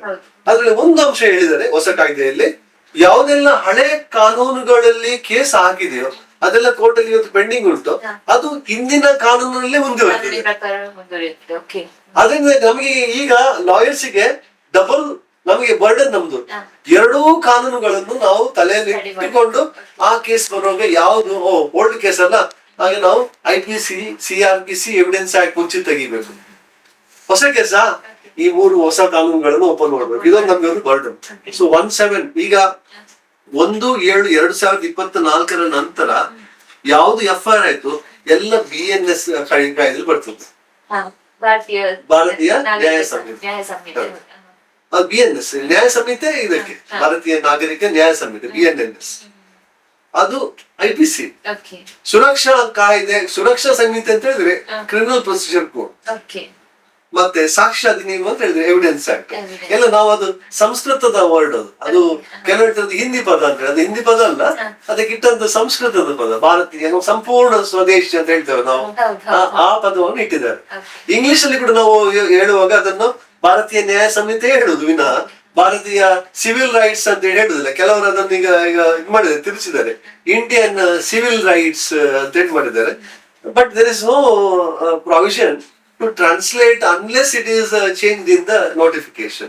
ನಮ್ಮ ಕಾಯ್ದೆಯಲ್ಲಿ ಈ ಪುಸ್ತಕ ಇದು ಹೊಸ ಕಾಯ್ದೆಗಳನ್ನು 3 ಕಾಯ್ದೆಗಳನ್ನು ಕೋಡಿಫೈ ಮಾಡಿದಂತ ಕಾಯ್ದೆ.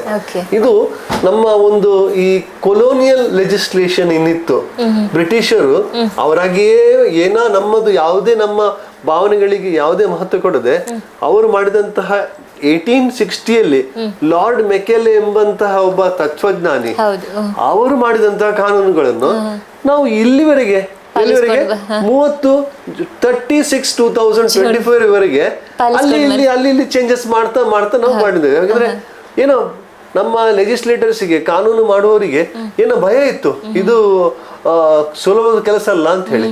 ಆದ್ರೆ ಇತ್ತೀಚೆಗೆ 2023ರಲ್ಲಿ ಈ ಒಂದು ಸಾಹಸಕ್ಕೆ ನಮ್ಮ ಕೇಂದ್ರ ಸರ್ಕಾರ ಕೈ ಹಾಕಿ ಅದಕ್ಕೊಂದು ಸಮಿತಿಯನ್ನು ರಚಿಸಿ ಸಾಧಾರಣ ಸುಮಾರು ಮಟ್ಟಿಗೆ ನಮ್ಗೆ ಸಿಕ್ಕಿದಂತ ಅದನ್ನು ನೋಡ್ಲಿಕ್ಕೆ ಹೋದ್ರೆ 1,000ಕ್ಕೂ ಹೆಚ್ಚಿನ ಈ IPS IAS officers, law colleges, national law schools, stakeholders ಎಲ್ಲರ ಅಭಿಪ್ರಾಯವನ್ನು ಕ್ರೋಢೀಕರಿಸಿ ಅದನ್ನು ಡ್ರಾಫ್ಟ್ ಮಾಡಿದ್ದಾರೆ. ಕೆಲವರು ಹೇಳ್ತಾರೆ ಪಾರ್ಟ್ ಟೈಮರ್ ಮಾಡಿದ್ದಾರೆ ಅಂತ ಹೇಳಿ, ಅದೆಲ್ಲ ಸುಳ್ಳು. ಅದರದ್ದು ಇತಿಹಾಸ ನೋಡಿದ್ರೆ ಇದಕ್ಕೆ ಅಷ್ಟು ವರ್ಕೌಟ್ ಆಗಿದೆ. ಆ ಬಳಿಕ ಇದನ್ನು ಡೈರೆಕ್ಟ್ ಆಗಿ ಪಾರ್ಲಿಮೆಂಟ್ ಅಲ್ಲಿ ಪಾಸ್ ಮಾಡಿದ್ರು, ಇದು ಪಾಸ್ ಆದದಲ್ಲ. ಪಾರ್ಲಿಮೆಂಟ್ ಅಲ್ಲಿ ಅದನ್ನು ಪ್ರೆಸೆಂಟ್ ಮಾಡಿ ಸ್ಟ್ಯಾಂಡಿಂಗ್ ಕಮಿಟಿ ರೆಫರ್ ಮಾಡ್ತಾರೆ. ಸ್ಟ್ಯಾಂಡಿಂಗ್ ಕಮಿಟಿ ಅಂತ ಹೇಳಿದ್ರೆ ಎಲ್ಲಾ ಪಾರ್ಟಿಗಳ ಸದಸ್ಯರು ಇರ್ತಾರೆ, ಅಪೋಸಿಷನ್ ಲೀಡರ್ಸ್ ಕೂಡ ಇರ್ತಾರೆ, ಅಪೋಸಿಷನ್ ಪಾರ್ಟೀಸ್ ಕೂಡ ಇರ್ತಾರೆ. ಅವ್ರದ್ದೆಲ್ಲ ಅವರು ಸಮಿತಿ ಮಾಡಿ ಸ್ಟ್ಯಾಂಡಿಂಗ್ ಕಮಿಟಿಯಲ್ಲಿ ಕೂಡ ಇದು ಅಪ್ರೂವ್ ಆಗಿ ಮತ್ತೆ ಇದು ಪಾಸ್ ಆಯ್ತು. ಈಗ ಇದಕ್ಕೆ ಎಷ್ಟು 3 ತಿಂಗಳ ಟೈಮ್ ಕೊಟ್ಟಿದ್ರು. ಈಗ 1/7/2024ರಿಂದ ಅಧಿಕೃತವಾಗಿ ಇದು ಜಾರಿಗೆ ಬಂದಿದೆ. ಇವತ್ತು ಏನು ನೀವು ಈಗ FIR ಈಗ ಇವತ್ತು ಹೋಗಿ ಎಲ್ಲಾದ್ರೂ ನೀವು ಈಗ ಪೊಲೀಸ್ ಸ್ಟೇಷನ್ FIR ನೋಡಿದ್ರೆ ಅದು ಈ ಕಾಯ್ದೆಯಲ್ಲಿ ಹಾಕಿದ್ದು ವಿನಃ IPC ಎಂಬ ಪದ ಇನ್ನು ಬರುವುದಿಲ್ಲ. ಮುಂಚಿನ ಕೇಸಲ್ಲಿ ಇತ್ತು. ಏನ್ ಡಿಫರೆನ್ಸ್ ಸರ್?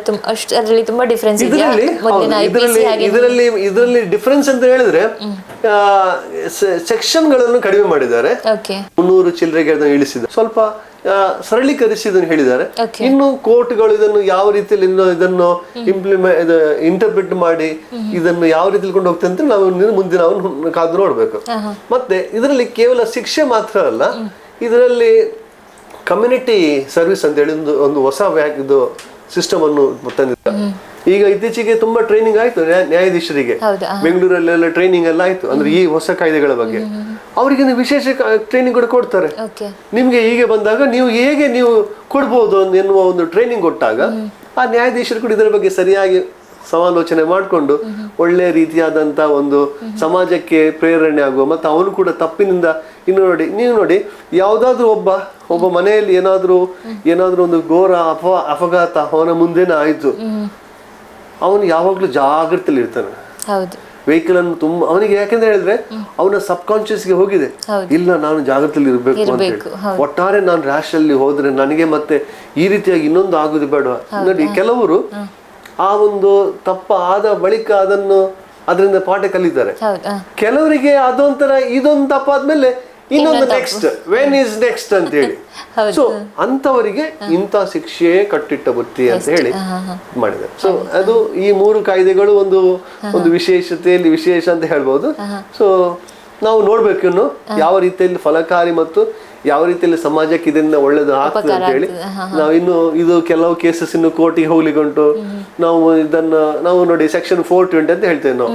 IPC ಅಲ್ಲಿ 420 ಹೇಳಿದ್ರೆ ಚೀಟಿಂಗ್, ಯಾರಾದ್ರೂ ಇದು ಮಾಡಿದ್ರೆ ಚೀಟಿಂಗ್, ಅವರು 420 ಅಂತ ಹೇಳ್ತೇನೆ. ನೀನ್ ದೊಡ್ಡ 420 ಅಂತ ಹೇಳಿ ಅವ್ರು ತಮಾಷೆ ಮಾಡ್ತೇನೆ, ನಾನು 420 ಆದ್ರೆ ನೀನ್ 840 ಅಂತ ಹೇಳಿ, ಅಂದ್ರೆ ಡಬಲ್. ಆದ್ರೆ 840 ಎಂಬ ಸೆಕ್ಷನ್ ನಮ್ಮ IPC ಅಲ್ಲಿ ಇಲ್ಲ. IPC ಅಲ್ಲಿ ಇರುವುದು ಈಗ ನಮ್ಮ ಮೊನ್ನೆವರೆಗಿದ್ದದ್ದು IPC ಅಲ್ಲಿ ಇದ್ದದ್ದು 511 ಸೆಕ್ಷನ್. ಅಂದ್ರೆ this is called ignorance of the people with regard to the law. So ಹಾಗೆ ಆ 420 ಸೆಕ್ಷನ್ ತೆಗೆದು ಹಾಕಿದ್ದಾರೆ, ಅಂದ್ರೆ ರೆಡ್ಯೂಸ್ ಮಾಡಿದ್ದಾರೆ. ಇವತ್ತು 511 ಇದ್ದದ್ದು ಅಂದ್ರೆ ಡೆಫಿನೇಷನ್ ಇತ್ತು ತುಂಬಾ. ಡೆಫಿನೇಷನ್ಗೆ ಬ್ರಿಟಿಷರು ಆ ಟೈಮಲ್ಲಿ 1-2 ನಂಬರ್ ಕೊಡ್ತಿದ್ರು. ಇವತ್ತು ನಾವೆಲ್ಲ ಡೆಫಿನೇಷನ್ ಅನ್ನು ತೆಗೆದು ಒಂದು ಸೆಕ್ಷನ್ 2 ಅಡಿಯಲ್ಲಿ ಹಾಕಿ 48 ಸೆಕ್ಷನ್ ಕಡಿಮೆ ಆಯ್ತು ಅಲ್ಲಿ. ಸೊ ಹಾಗೆ ನಂಬರ್ಸ್ ಅನ್ನು ಈಸಿಲಿ ನಾವು ಹಿಡಿಲಿಕ್ಕೆ, ಅದನ್ನ ನೆನಪಲ್ಲಿ ಹಿಡಿಲಿಕ್ಕೆ ನಮಗೆ ಸುಲಭ ಆಗುತ್ತೆ. ವಿಕ್ಟಿಮ್ ಕಾಂಪನ್ಸೇಷನ್ ಅಂತ ಹೇಳಿ, ಅಂದ್ರೆ ನೊಂದ ವ್ಯಕ್ತಿಗೆ ಒಂದು ಪರಿಹಾರವನ್ನು ನೀಡಬೇಕು ನಾವು. ಅಂದ್ರೆ ಅವರಿಗೆ ಅನ್ಯಾಯ ಆಗಿ ಅವರಿಗೆ ಲಾಸ್ ಆಯ್ತು, ಅದಕ್ಕೆ ಆ ಹಣವನ್ನು ಅವನು ಅಕ್ಯೂಸ್ ಪರ್ಸನ್ ನಿಂದ ಅವನು ಫೈನ್ ಕಟ್ಟಿದ ಹಣವನ್ನು ಇವರಿಗೆ ಕೊಡ್ಬೇಕು. ಇಲ್ಲದಿದ್ರೆ ನಮ್ಮಲ್ಲಿ ನಮ್ಮ ಜುಡಿಷಿಯಲ್ ಡಿಪಾರ್ಟ್ಮೆಂಟ್ ಅಲ್ಲೇ ಒಂದು ಹೊಸತ್ತೊಂದು ನಾವು ಒಂದು ಅಂಗವನ್ನು ಕ್ರಿಯೇಟ್ ಮಾಡಿದ್ರೆ ಸಾಧಾರಣ 10-12 ವರ್ಷ 15 ವರ್ಷ ಆಗ್ಬಹುದು. ಅಂದ್ರೆ ಜಿಲ್ಲಾ ಮಟ್ಟದಲ್ಲಿ ಮತ್ತು ನಮ್ಮ ರಾಜ್ಯ ಮಟ್ಟದಲ್ಲಿ ಒಂದು ನ್ಯಾಯ ಸೇವೆಯನ್ನು ಮಾಡಿದ್ದಾರೆ. ಅದಕ್ಕೆ ನಾವು ಹೇಳ್ತೇವೆ ಡಿಸ್ಟ್ರಿಕ್ಟ್ ಜುಡಿಷಿಯಲ್ ಸರ್ವಿಸ್ ಅಂತ ಹೇಳಿ. ಸೊ ಈ ಒಂದು ಪ್ರಾಧಿಕಾರವು, ಈ ಅಥಾರಿಟಿ ಇವರಿಗೆ ಸರ್ಕಾರದಿಂದ ಹಣವನ್ನು ತೆಗೆದು ಇವರಿಗೆ ಕೊಡುವಂತ ವ್ಯವಸ್ಥೆಯನ್ನು ಈಗ ವಿಕ್ಟಿಮ್ ಕಾಂಪನ್ಸೇಷನ್ ಒಳಗಡೆ ಬಂದಿದೆ. ಓಕೆ, ಎಲ್ಲ ಕೇಸ್ಗಳಲ್ಲಿ ಅದು ಅಂದ್ರೆ ಅವರು ಸೆಷನ್ಸ್ ಕೋರ್ಟ್ ಅವ್ರು ಹೇಳ್ತಾರೆ ಇನ್ನು ಹೆಚ್ಚಿನ ಪರಿಹಾರವನ್ನು ಪ್ರಾಧಿಕಾರದವರಿಗೆ ಕೊಡಬೇಕು ಅಂತ. ಅಪಘಾತದಲ್ಲಿ ಪರಿಹಾರ ಅದು ಸಿವಿಲ್. ನಾನು ಹೇಳೋದು ಕ್ರಿಮಿನಲ್ ಕೇಸಸ್ ಅಲ್ಲಿ. ಕ್ರಿಮಿನಲ್ ಕೇಸಲ್ಲಿ ಮರ್ಡರ್ ಆದ್ಮೇಲೆ ಅಲ್ಲಿ ಪರಿಹಾರ ಎಂಬ ಕಾನ್ಸೆಪ್ಟ್ ಇರಲಿಲ್ಲ. ಸೊ ಈಗ ನಾವು ಅದನ್ನು ವಿಕ್ಟಿಮ್ ಕಾಂಪನ್ಸೇಷನ್ ಅನ್ನು ನಾವು ಸ್ವಲ್ಪ ನಾವು ಹೆಚ್ಚಿನ ಒಂದು ಅಡ್ವಾನ್ಸ್ ಆಗಿ ನಾವು ಅದನ್ನು ನಾವು ಇಂಟರ್ಪ್ರಿಟ್ ಮಾಡ್ತಾರೆ, ಅವರಿಗೆ ಕಾಂಪನ್ಸೇಷನ್ ಕೊಡಬೇಕು ಅಂತೇಳಿ. ಈಗ ಕೆಲವೊಮ್ಮೆ 50,000ದಿಂದ 2 ಲಕ್ಷ ತನಕ ಫೈನ್ ಹಾಕ್ತಾರೆ. ಅವನಿಗೆ ಜೀವಾವಧಿ ಶಿಕ್ಷೆ ಮತ್ತು 2 ಲಕ್ಷ ರೂಪಾಯಿ ದಂಡ. ಆ ದಂಡ ಮೊತ್ತವನ್ನು ಆ ನೊಂದ ವ್ಯಕ್ತಿಗೆ ಕೊಡಬೇಕು, ನೊಂದ ವ್ಯಕ್ತಿಯ ಕುಟುಂಬಕ್ಕೆ ಕೊಡಬೇಕು, ಸತ್ತೋದ್ರೆ ಅವನ ಕುಟುಂಬಕ್ಕೆ ಕೊಡಬೇಕು ಅಂತ ಹೇಳಿ ಆರ್ಡರ್ ಮಾಡ್ತಾರೆ. ಸೊ ಇಲ್ಲಿ ಅಂತ ಒಂದು ವಿಶೇಷತೆಗೆ ಬಂದಿದೆ. But main principle of the criminal court is to punish the accused person if it is proved. ಅವನ ಅಫೆನ್ಸ್ ಪ್ರೂವ್ ಆದ್ರೆ ಅವನಿಗೆ ಶಿಕ್ಷೆ ಕೊಡಬೇಕು ಅಂತೇಳಿ ಅವರು ಹೆಚ್ಚು ಗಮನ ಕೊಡುದಿಲ್ಲ ಯಾವ್ದು ಫೈನ್ ಅಮೌಂಟಿಗೆ, ಮತ್ತೆ ಇದಕ್ಕೆ ವಿಕ್ಟಿಮ್ ಕಾಂಪನ್ಸೇಷನ್ ಹೆಚ್ಚು ಗಮನ ಕೊಡುದಿಲ್ಲ ಯಾರು ಕ್ರಿಮಿನಲ್ ಕೋರ್ಟ್ನವರು. But civil court will give the compensation, relief, but civil court has no power to give any punishment. ಅಲ್ಲಿ ಪನಿಷ್ಮೆಂಟ್ ಇಲ್ಲ, ಅಲ್ಲಿ ಸಿಗೋದು ಕೇವಲ ನಿಮಗೆ ಕಾಂಪನ್ಸೇಷನ್ ಅಂಡ್ ರಿಲೀಫ್. ಈಗ ನಿಮ್ಮ ಜಾಗಕ್ಕೆ ಯಾರೋ ಒತ್ತುವರಿ ಮಾಡಿದ್ದಾರೆ, so the relief of injunction order, ನಿಮ್ಗೆ ಸ್ಟೇ ಕೊಡೋದು. ನೀನು ಇಲ್ಲಿಗೆ ಬಂದ್ರೆ ನಿನ್ಗೆ ಕಾನೂನು ಪ್ರಕಾರ ನಾವು ಆಕ್ಷನ್ ತಗೊಳ್ತೇವೆ. So you are prohibited from entering this property, trespass ಮಾಡ್ಲಿಕ್ಕಿಲ್ಲ. ಅದೆಲ್ಲ ಪವರ್ ಕೊಟ್ಟದ್ದು ಸಿವಿಲ್ ಕೋರ್ಟಿಗೆ. ಅದೇ ಕ್ರಿಮಿನಲ್ ಕೋರ್ಟ್ ಅಲ್ಲಿ ಫೈನ್ ಅಮೌಂಟ್ ಮತ್ತೆ ಪನಿಷ್ಮೆಂಟಿಗೆ ಹೆಚ್ಚು ಇಂಪಾರ್ಟೆನ್ಸ್ ಕೊಡೋದು. ಇತ್ತೀಚೆಗೆ ವಿಕ್ಟಿಮ್ ಕಾಂಪನ್ಸೇಷನ್ ಅಂತ ಹೇಳಿ ಬಂದಿದೆ. But accuse person is going to the court not merely to get the compensation. ನಾವು ಹೇಳ್ತೇವೆ ಯಾರೋ ಒಬ್ರು ಒಂದು ಗ್ಯಾಂಗ್ ರೇಪ್ ಆಗ್ತದೆ, ಆಗ ಅವಳ ಫ್ಯಾಮಿಲಿ ಹೇಳ್ತಾರೆ ಅವನಿಗೆ ನಮಗೆ ನ್ಯಾಯ ಕೊಡಿ ಅಂತೇಳಿ. ಏನ್ ನ್ಯಾಯ ಕೊಡಿ? ನಿಮ್ಗೆ ಏನ್ ನ್ಯಾಯ ಬೇಕು? ಅವನನ್ನು ಶಿಕ್ಷೆಗೆ ಒಳಪಡಿಸ್ಬೇಕು, ಅವನಿಗೆ ಒಂದು ಘೋರವಾದ ಶಿಕ್ಷೆಯನ್ನು ಕೊಡ್ಬೇಕು. ಆವಾಗ ನನ್ನ ಮಗಳಿಗೆ ಒಂದು ಆತ್ಮಕ್ಕೆ ಒಂದು ಶಾಂತಿ ಅಂತ ಹೇಳ್ತಾರೆ ನೋಡಿ. ಅದು ಬಿಟ್ಟು ಯಾವತ್ತದ್ದು ನಾವು ಕೇಳಿದೇವಾ ನಮಗೆ ನ್ಯಾಯ ಬೇಕು, ಏನ್ ಬೇಕು, ನಮ್ಗೆ 1 ಕೋಟಿ ಕೊಡಿ ಅಂತ ಕೇಳ್ತೇವೆ ನಾವು? ನಾವೀಗ ನೋಡ್ತಿದ್ದೇವೆ. ಈಗ ನೋಡಿ ಇದರದ್ದು ನಮ್ಮ ಇದು ಧರ್ಮಸ್ಥಳದಲ್ಲಿ ಆದಂತ ಸೌಜನ್ಯ ಪ್ರಕರಣದಲ್ಲಿ ಕ್ರಿಮಿನಲ್ ವ್ಯಾಪ್ತಿಯಲ್ಲಿ ಬರುವಂತದ್ದು. ಅದೇ ಸಿವಿಲ್ ವ್ಯಾಪ್ತಿಯಲ್ಲಿ compensation and relief is by way of maybe either by of status quo or by of stay order or by of compensation. ಸೌಜನ್ಯ ಅದರ ಬಗ್ಗೆ ಏನು ಹೇಳ್ತೀರಿ ಸರ್? ಈಗ ನೋಡಿ, ಈಗ ಅದು ಪ್ರಸ್ತುತ ಏನಾಗಿದೆ ಅಂತ ಹೇಳಿದ್ರೆ ಅಲ್ಲಿ ಕೇಸೇ ಇಲ್ಲ, ಕೇಸ್ ಕ್ಲೋಸ್ ಆಗಿದೆ. ಯಾಕಂದ್ರೆ ಏನು ಇವರು ಚಾರ್ಜ್ ಶೀಟ್ ಮಾಡಿದ್ದಾರೆ, ಅರೆಸ್ಟ್ ಮಾಡಿ ಅವರನ್ನು ಕೇಸಲ್ಲಿ ಹಿಯರಿಂಗ್ ಎಲ್ಲ ಆಯ್ತು, ಆ ವ್ಯಕ್ತಿ ಅಲ್ಲ ಅಂತ ಹೇಳಿ ಕೋರ್ಟ್ ಆರ್ಡರ್ ಕೊಟ್ಟಿದೆ. ಮತ್ತೆ ಯಾರು? ಸೊ ಈಗ ಏನಾಗ್ತದೆ ಅಂತ ಹೇಳಿದ್ರೆ ಈಗ ಯಾರು ಈಗ ವಿಕ್ಟಿಮ್ ಇದರಲ್ಲಿ ನಾನು ಅಧ್ಯಯನ ನಾನು ಮಾಡಿದಾಗೆ ಹೈಕೋರ್ಟ್ ಆರ್ಡರ್ನ ಪ್ರಕಾರ ಈ ಯಾರು ವಿಕ್ಟಿಮ್ ಇದ್ದಾರೆ, ಈಗ ಸೌಜನ್ಯ ತಾಯಿ ಮತ್ತು ತಾಯಿ ಕಡೆಯವರು, ಅವರು ಎಪೀಲಿಗೆ ಹೋಗ್ಬೇಕು ವಿನಃ ಮತ್ತೆ ಏನ್ ಮಾಡ್ಲಿಕ್ಕೆ ಆಗುದಿಲ್ಲ. ಆದ್ರೆ ಅಲ್ಲಿ ಹೋರಾಟ ನಡೀತಾ ಉಂಟು, ಬಟ್ ಲೀಗಲಿ ಅವರು ಅದನ್ನು ಮೇಲೆ ಕೊಂಡೋಗ್ಬೇಕು. ಇಲ್ಲಿ ನೋಡಿ ನಾವು ನೋಡಿದ್ದೇವೆ 20-25 ವರ್ಷದ ನಂತರ ಕೂಡ ಕೋರ್ಟ್ ಆರ್ಡರ್ ಮಾಡಿದುಂಟು ತನಿಖೆಯನ್ನು ಮಾಡಿ ಅಂತ ಹೇಳಿ. ಸೊ ತನಿಖೆ ಮಾಡ್ಲಿಕ್ಕೆ ನಿರ್ದಿಷ್ಟ ಸಮಯ ಮುಗಿಯಿತಂತ ಹೇಳಿಕ್ಕೆ ಆಗುದಿಲ್ಲ, ಅವೈಲೇಬಲ್. ಆದ್ರೆ ಏನ್ ತನಿಖೆ ಮಾಡಿದ್ರು ಕೂಡ ಇವತ್ತು ಸಾಕ್ಷ್ಯ ಎಲ್ಲ ನಾಶ ಆಗಿದೆ. ಸೊ ಅದರಿಂದಾಗಿ ಅಲ್ಲಿ ಏನು ಜಸ್ಟಿಸ್ ಸಿಗ್ತದೆ ಅನ್ನೋದು ಒಂದು ದೊಡ್ಡ ಮರೀಚಿಕೆ. ನಿಮ್ಮದು ಈಗ ಲೇಬರ್ ಮತ್ತು ಇಂಡಸ್ಟ್ರಿಯಲ್ ಲಾ ಅಂತ ಹೇಳಿದ್ರಿ, ಅದರ ಪ್ರಕಾರ ನೀವು ನ್ಯಾಯಯುತವಾಗಿ ಹೇಗೆ ವಾದ ವಿವಾದಗಳನ್ನು ನೋಡಿ, ಲೇಬರ್ ಅಂಡ್ ಇಂಡಸ್ಟ್ರಿಯಲ್ ಲಾ ಎಂಬುದು ಕೂಡ ಅದೊಂದು ದೊಡ್ಡ ಒಂದು ಅಂಗ. ಸಿವಿಲ್ ಅಡಿಯಲ್ಲಿ ಬಂದ್ರೂ ಕೂಡ ಈವನ್ ಅದರದ್ದು ತುಂಬಾ ಒಂದು ವಿಶಾಲ ಒಂದು ಹೇಳ್ತಾರೆ, ಅದರದ್ದು scope is very much large. ಅಲ್ಲಿ 3-4 ಪಂಗಡ ಮಾಡಿದೆ. ಅದನ್ನು ಕೂಡ 2019ರಲ್ಲಿ ನಮ್ಮ ಕೇಂದ್ರ ಸರ್ಕಾರ ಆಲೋಚನೆ ಮಾಡಿತ್ತು. ನೀವು ನೋಡಿರ್ಬೇಕು, 2014ರಿಂದ ಈ ಪ್ರೋಸೆಸ್ ಸ್ಟಾರ್ಟ್ ಆಗಿದೆ. ಅಂದ್ರೆ ಇವರೆಲ್ಲ ಈಗ ಇತ್ತೀಚೆಗಿರುವಂತಹ ಕೇಂದ್ರ ಸರ್ಕಾರ ಏನೆಲ್ಲ ಬ್ರಿಟಿಷ್ ಕೊಲೋನಿಯಲ್ ಲಾ ಉಂಟು ಅದನ್ನ ತೆಗಿಬೇಕು. ಒಂದು ಕಾಲಲ್ಲಿ ನಿಂತು ಎಲ್ಲ ಅದನ್ನು ಕಿತ್ತೋಗ್ಬೇಕಂತ ಹೇಳುವ ಒಂದು ಪ್ರಯತ್ನ ಆರಂಭ ಆದದ್ದೇ ಲೇಬರ್ ಆಕ್ಟ್ ಅಲ್ಲಿ. ಓಕೆ. ಇವತ್ತು ನಾವು ಹೆಚ್ಚಿನ ನಾವು ಲೇಬರ್ ಲಾಸ್ ನೋಡ್ತೇವೆ, ಇದೆಲ್ಲ British colonial legislation, okay. All imperial legislation ಅಂತ ಹೇಳ್ತೇವೆ ನಾವು. ಇದೆಲ್ಲ ಮಾಡಿದ್ದು ಅವರೇ. Okay. For example payment of wages act 1936, okay. 1936 ಮಾಡಿದಂತಹ ವೇತನ ಕಾಯ್ದೆ ಇವತ್ತಿಗೂ ಕೂಡ ನಾವು ಅದನ್ನು ಫಾಲೋ ಮಾಡ್ತೇವೆ. ಓಕೆ. ಏನಾದ್ರೂ ಆಕ್ಸಿಡೆಂಟ್ ಆಗಿ ಕೈಕಾಲು ಮುರಿದುಕೊಂಡ್ರು ಅಥವಾ ಏನಾದ್ರೂ ಒಂದು ಡೆತ್ ಆದ್ರೆ ಅಪಘಾತಕ ಅಂತ ಹೇಳ್ತೇವೆ ನಾವು, ವರ್ಕ್ಮೆನ್ಸ್ ಕಾಂಪನ್ಸೇಷನ್ ಆಕ್ಟ್. ಇವತ್ತು ಅದನ್ನ ನಾವು ಸ್ವಲ್ಪ ಚೇಂಜ್ ಮಾಡಿದ್ದೇವೆ, ಎಂಪ್ಲಾಯೀಸ್ ಕಾಂಪನ್ಸೇಷನ್ ಆಕ್ಟ್ ಅಂತ ಹೇಳಿ 2009 ಅಲ್ಲಿ ನಾವು ಹೆಸರು ಬದಲಾವಣೆ ಮಾಡಿದ್ವಿ. ಪುಸ್ತಕ ಅದೇ, ವರ್ಷ ಕೂಡ ಅದೇ 1923. ಇದು ನೋಡುವ ನಮ್ಗೆ ಆಗ್ತದೆ, ಹೌದು ಸೆಂಟ್ರಲ್ ಗವರ್ಮೆಂಟ್ ಹೇಳುದು ಕರೆಕ್ಟ್ ಅಂತ ಹೇಳಿ. ಇಂಥದ್ದು ಮಾರ್ರೆ ನಮ್ಗೆ ಗತಿ ಇಲ್ಲ ಒಂದು ಲಾ ಮಾಡ್ಲಿಕ್ಕೆ ಅಂತ ಹೇಳಿ. ಎಸ್, ಈ ಪ್ರಶ್ನೆ ಪ್ರತಿಯೊಬ್ಬ ನಾಗರಿಕನಲ್ಲಿ ಬರ್ತದೆ. ನಮ್ಮ ಒಂದು ಸರ್ಕಾರ ಕಾನೂನು ಮಾಡ್ಲಿಕ್ಕೆ, ಪಾರ್ಲಿಮೆಂಟ್ ಇರುವುದೇ ಕಾನೂನು ಮಾಡ್ಲಿಕ್ಕೆ, ಅವ್ರ ಕೆಲಸನೇ ಪಾರ್ಲಿಮೆಂಟ್ ಕೆಲಸ, ಇದು ಲಾ ಮಾಡೋದು. They are called law makers. ಅವ್ರಿಗೆ ಗಲಾಟೆ ಮಾಡ್ಲಿಕ್ಕೆಲ್ಲ, ಗದ್ದಲ ಮಾಡ್ಲಿಕ್ಕೆಲ್ಲ, they have to be behind, they have to spend their time in making laws. ಆದ್ರೆ ಅವ್ರು ಮಾಡ್ತಿದ್ದಾರೆ ಏನು, LOSS, not LAWS, wasting the time, wasting the energy. ಅಲ್ಲಿ ಸರಿಯಾಗಿ ಡಿಸ್ಕಷನ್ ಆಗಬೇಕು. ಯಾಕಂದ್ರೆ ನಾವೀಗ ಇರೋದು ಮೆಜಾರಿಟೇರಿಯನ್ ಇದರಲ್ಲಿ ಸಿಸ್ಟಮ್ ಅಲ್ಲಿ ಇರುವುದು. ಯಾರಿಗೆ ಅಲ್ಲಿ ನೋಡಿ ಸಿಂಪಲ್ ಲಾ, ನಮ್ಮಲ್ಲಿ ಸಿಂಪಲ್ ಲಾ ಉಂಟು, ಕೆಲವು ಲಾಕ್ಕೆ 2/3 ಅಮೆಂಡ್ಮೆಂಟ್ ಬೇಕು, ಕೆಲವು ಬಿಲ್ ಪಾಸ್ ಆಗಾಗೆಲ್ಲ ಉಂಟು ಅದಕ್ಕೆ 51%, ಕೆಲವುದಕ್ಕೆ 66.6% ಫುಲ್ ಮೆಜಾರಿಟಿ, 2/3 ಮೆಜಾರಿಟಿ, ಈಗೆಲ್ಲ ಉಂಟು. ಮೆಜಾರಿಟೇರಿಯನ್ ಈಗ ನನಗೆ ಈಗ ಒಂದು ಲಾ ಅಲ್ಲಿ ಬಿಲ್ ಆಗಿದೆ, ನಾನೀಗ MP, ಈಗ ನಾನು ಅದಕ್ಕೆ ಅಪೋಸ್ ಮಾಡ್ತೇನೆ, ಇದು ಕಾನೂನು ಸರಿ ಇಲ್ಲ. ನನ್ನ ಕ್ಷೇತ್ರ ಜನರು ಹೇಳ್ತಾರೆ ಇಲ್ಲ ಸರ್ ನೀವು ಅಬ್ಜೆಕ್ಟ್ ಮಾಡಿ ಅಂತ ಹೇಳಿ. ಅದು ನಮ್ಮಲ್ಲಿ ನಡೆಯುವುದಿಲ್ಲ, ಅಮೆರಿಕದಲ್ಲಿ ನಡೀತದೆ. ಆ ಕಾನ್ಸ್ಟಿಟ್ಯೂನ್ಸಿಯಲ್ಲಿ ಅವನು ಡಿಸ್ಕಸ್ ಮಾಡ್ತಾನೆ, ಅಲ್ಲಿದು ಸೆನೆಟ್, ಅಲ್ಲಿದು ಕಾಂಗ್ರೆಸ್ ಮೆಂಬರ್ ಅವನ ಒಂದು ಕ್ಷೇತ್ರದಲ್ಲಿ ಡಿಸ್ಕಸ್ ಮಾಡ್ತಾನೆ, ಹೀಗೆ ಕಾನೂನು ಬಂದಿದೆ, ಇದನ್ನ ನಾನು ಎಂತ ಮಾಡ್ಬೇಕು, ನಿಮ್ಮ ಅಭಿಪ್ರಾಯ ತಿಳಿಸಿ ಅಂತ ಹೇಳಿ ಅವ ಜನರಲ್ ಪಬ್ಲಿಕ್ ವ್ಯೂ ತಗೊಳ್ತಾನೆ. ಅದನ್ನು ಅಲ್ಲಿ ಅವನು ಹೇಳ್ತಾನೆ, because is A representative of that many people. ಅದು ನಮ್ಮ ದೇಶದಲ್ಲಿ ಹಾಗೆ ಆಗುದಿಲ್ಲ. ನಮ್ಮ ದೇಶದಲ್ಲಿ ಆ ಮೆಂಬರ್ ಆಫ್ ಪಾರ್ಲಿಮೆಂಟ್ ಎಲ್ಲ ತಿಳಿದಿರುವುದಿಲ್ಲ ಇದೆಂತ ಕಾನೂನು ಅಂತ ಹೇಳಿ. ಅವನ ಪಾರ್ಟಿ ಹೇಳ್ತದೆ ಕೈ ಎತ್ತು ಅಂತ ಹೇಳಿ ಅವ್ರು ಎತ್ತಾರೆ. ನಮ್ಮ ಶೆಡ್ಯೂಲ್ 10 ಅನ್ನು ಹೇಳ್ತದೆ, ಅವನು ಒಂದೇಳಿ ಕೈ ಎತ್ತದಿದ್ರೆ anti defection law act apply ಆಗ್ತದೆ, ನೀನು ಇದಕ್ಕೆ ವಿಪ್ ಅನ್ನು ನೀನು ಉಲ್ಲಂಘಿಸಿದ್ದಿ, ಇನ್ನು ನೀನು MP ಅಲ್ಲ ಅಂತ ಹೇಳಿ.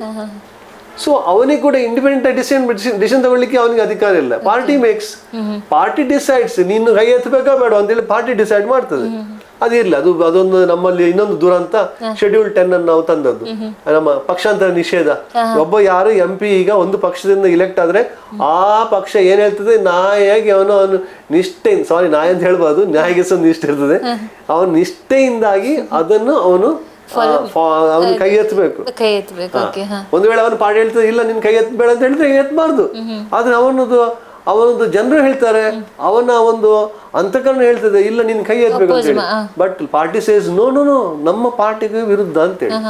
ಇರ್ಲಿ, ಹಾಗೆ ಎತ್ತಿದ್ರು ಕೂಡ ಒಂದು ಲಾ ಪಾಸ್ ಆದ್ರೆ, ನೋಡಿ ಇವತ್ತು ಇದು ಲಾ ಪಾಸ್ ಆಗಿದೆ, this is the law of land.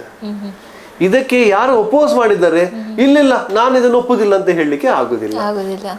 Because majoritarian law, majoritarian view is this should be the law. ಇದು ಯಾವತ್ತು ಇನ್ನು ಪಾರ್ಲಿಮೆಂಟ್ ಹಿಂದೆ ತಗೊಳ್ತಾರೆ ಅಲ್ಲಿವರೆಗೆ ಇದು ಪುಸ್ತಕ ನನ್ನ ಶೆಲ್ಫ್ ಅಲ್ಲಿ ಇರ್ತದೆ.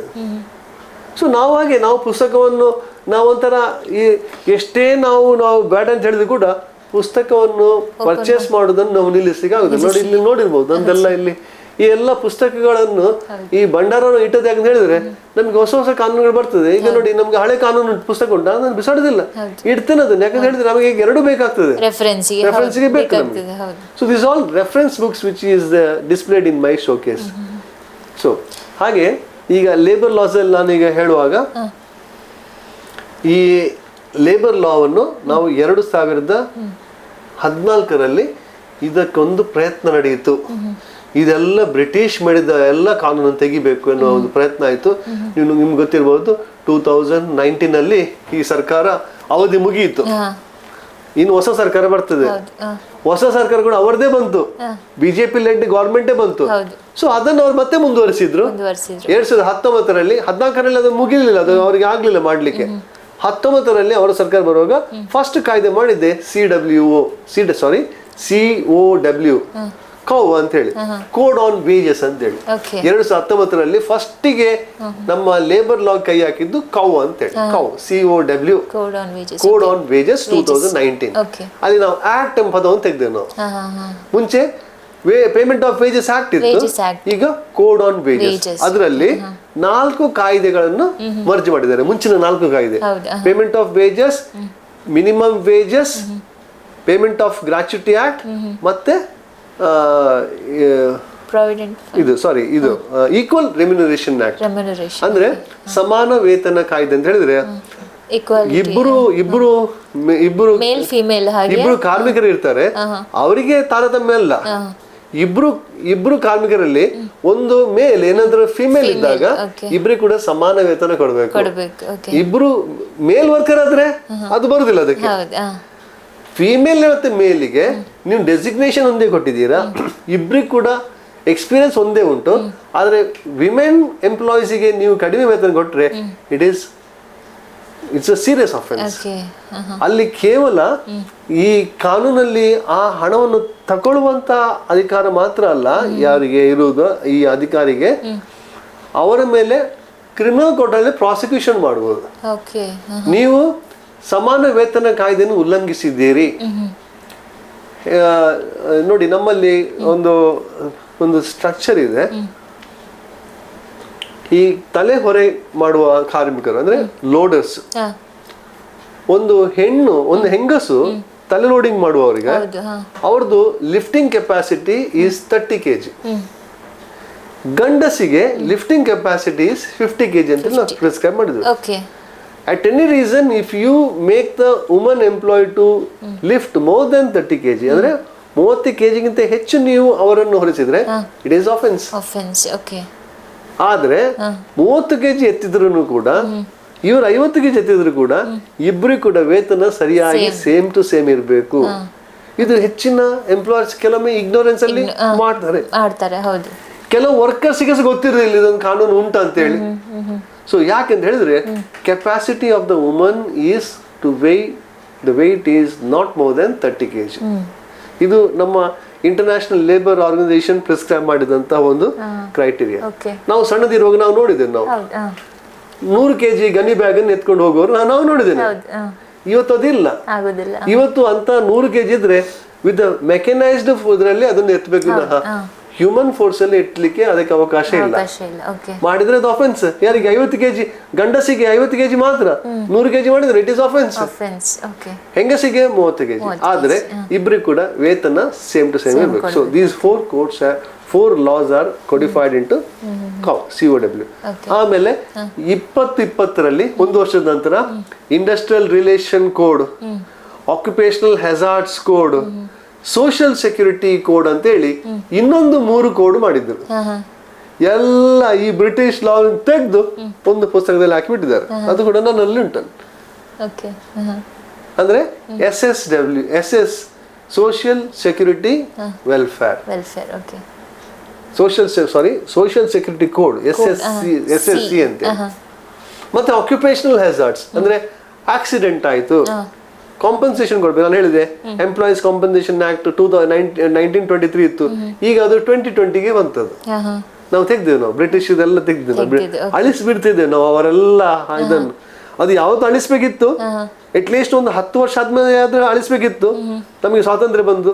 ಆದ್ರೆ ಈಗ ಆ ಕೆಲಸ ನಡೀತಾ ಉಂಟು. ನಾವು ಇದಕ್ಕೆ ಪ್ರೋತ್ಸಾಹ ಮಾಡ್ಬೇಕು ನಿಜವಾಗಿ ಕೂಡ.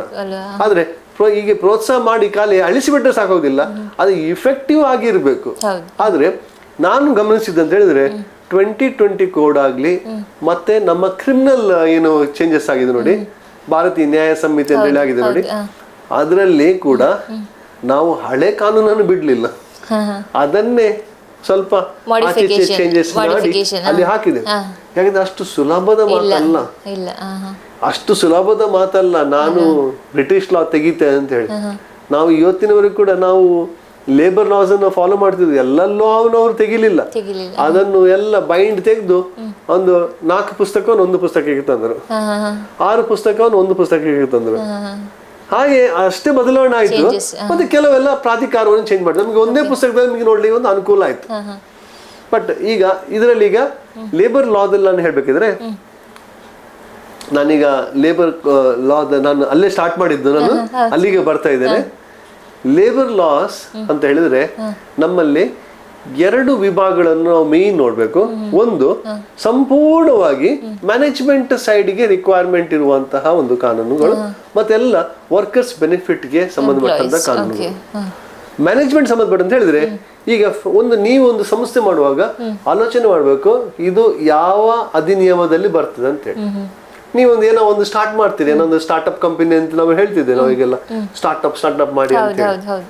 ನೀವು ಫಸ್ಟ್ ಆಲೋಚನೆ ಮಾಡಿ ನಿಮ್ಮದು ಆಕ್ಟಿವಿಟೀಸ್ ಏನು, ಮಿಷಿನ್ಸ್ ಯೂಸ್ ಮಾಡ್ತಿದ್ದೀರಾ, ಮಿಷಿನ್ಸ್ ಮೂಲಕ ನೀವು ಏನಾದ್ರೂ ಮ್ಯಾನುಫ್ಯಾಕ್ಚರಿಂಗ್ ಪ್ರೊಸೆಸ್ ಮಾಡ್ತಿದ್ದೀರಾ, ಅದಕ್ಕೆ ಇಷ್ಟು ವರ್ಕರ್ಸ್ ಬೇಕಾ ನಿಮ್ಗೆ, ಎಲ್ಲ ಅದರ ಮೇಲೆ ಗಮನಿಸಿ ನೀವು ಅದನ್ನು ಫ್ಯಾಕ್ಟ್ರಿಯಾ, ಅದು ಎಸ್ಟಾಬ್ಲಿಷ್ಮೆಂಟಾ ಅಥವಾ ಕಮರ್ಷಿಯಲ್ ಎಸ್ಟಾಬ್ಲಿಷ್ಮೆಂಟಾ ಅಥವಾ ಖಾಲಿ ಒಂದು ಶಾಪ್ ಅಥವಾ ಪ್ಲಾಂಟೇಶನ್ ಅಥವಾ ಅದೊಂದು ಇಂಡಸ್ಟ್ರಿ ಇದಕ್ಕೆ ಬಂತು, ಫ್ಯಾಕ್ಟ್ರಿಗೆ ಬಂತು, ಅಥವಾ ಅದು ನೀವೊಂದು ಏನೋ ಒಂದು ಏನ್ ಹೇಳ್ತಾರೆ ಒಂದು ಫ್ರೀಲಾನ್ಸ್ ಟೈಪ್ ಅಲ್ಲಿ ಈಗ ನಾವೆಲ್ಲ ನಾವು ನೋಡ್ತಿದ್ದೇವೆ, ಯಾವುದು ಈ ಟ್ರಾನ್ಸ್ಪೋರ್ಟೇಶನ್ ಸರ್ವಿಸ್ ಕಾಲ್ ಅಲ್ಲಿ, ಈಗ ಊಬರ್ ಟೈರ್ ತರ ಕೆಲವರಲ್ಲಿ ಮಾಡ್ತಿದ್ದಾರೆ. ಈಗ ನಿಮ್ಗೆ ಏರ್ಪೋರ್ಟಿಗೆ ಆದ್ರೆ ಒಂದು ಸ್ಟ್ಯಾಂಡರ್ಡ್ 600 ರೂಪೀಸ್, ಸಿಟಿಯಿಂದ ಎಲ್ಲಿ ಕೂಡ ಇರ್ಲಿ airport pickup and drop 600 rupees. ನೀವು ಫೋನ್ ಮಾಡಿದ್ರೆ ಆಯ್ತು, ಆಪ್ ಇಲ್ಲ ಅದಕ್ಕೆ, ಅವರೊಂದು ಸಂಸ್ಥೆ ಮಾಡಿದ್ದಾರೆ.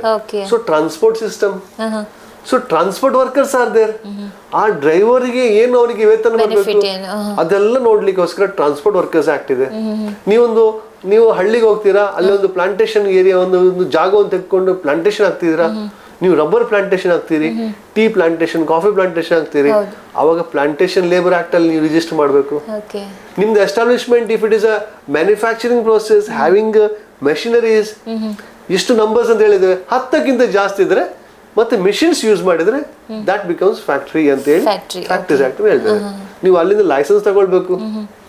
ಮತ್ತೆ ನಿಮ್ದು ಈಗ ಒಂದು shop activities are commercial activities ಒಂದು ಎಸ್ಟಾಬ್ಲಿಷ್ಮೆಂಟ್ ಮಾಡಿದ್ದೀರಿ, ಅಲ್ಲಿ ಏನು ಮಿಷನ್ ಏನಿಲ್ಲ, ಎಲ್ಲ ಆಕ್ಟಿವಿಟೀಸ್ ತುಂಬ ವರ್ಕರ್ಸ್ ಇದ್ದಾರೆ. ಫಾರ್ ಎಕ್ಸಾಂಪಲ್ ಸೂಪರ್ ಮಾರ್ಕೆಟ್ ಅಲ್ಲಿ ನಿಮ್ಗೆ ಒಂದು ಮಿನಿಮಮ್ ಒಂದು 10-15 ವರ್ಕರ್ಸ್ ಆದ್ರೆ ಸ್ಟಾಫ್ ಬೇಕಾಗ್ತದೆ. ಸೇಲ್ಸ್ ಮ್ಯಾನ್, ಬಿಲ್ಲಿಂಗ್ ಮಾಡ್ಲಿಕ್ಕೆ, ಅಲ್ಲಿ ತರ್ಲಿಕ್ಕೆ ಹೆಲ್ಪರ್ ಎಲ್ಲ 15 ಬೇಕು.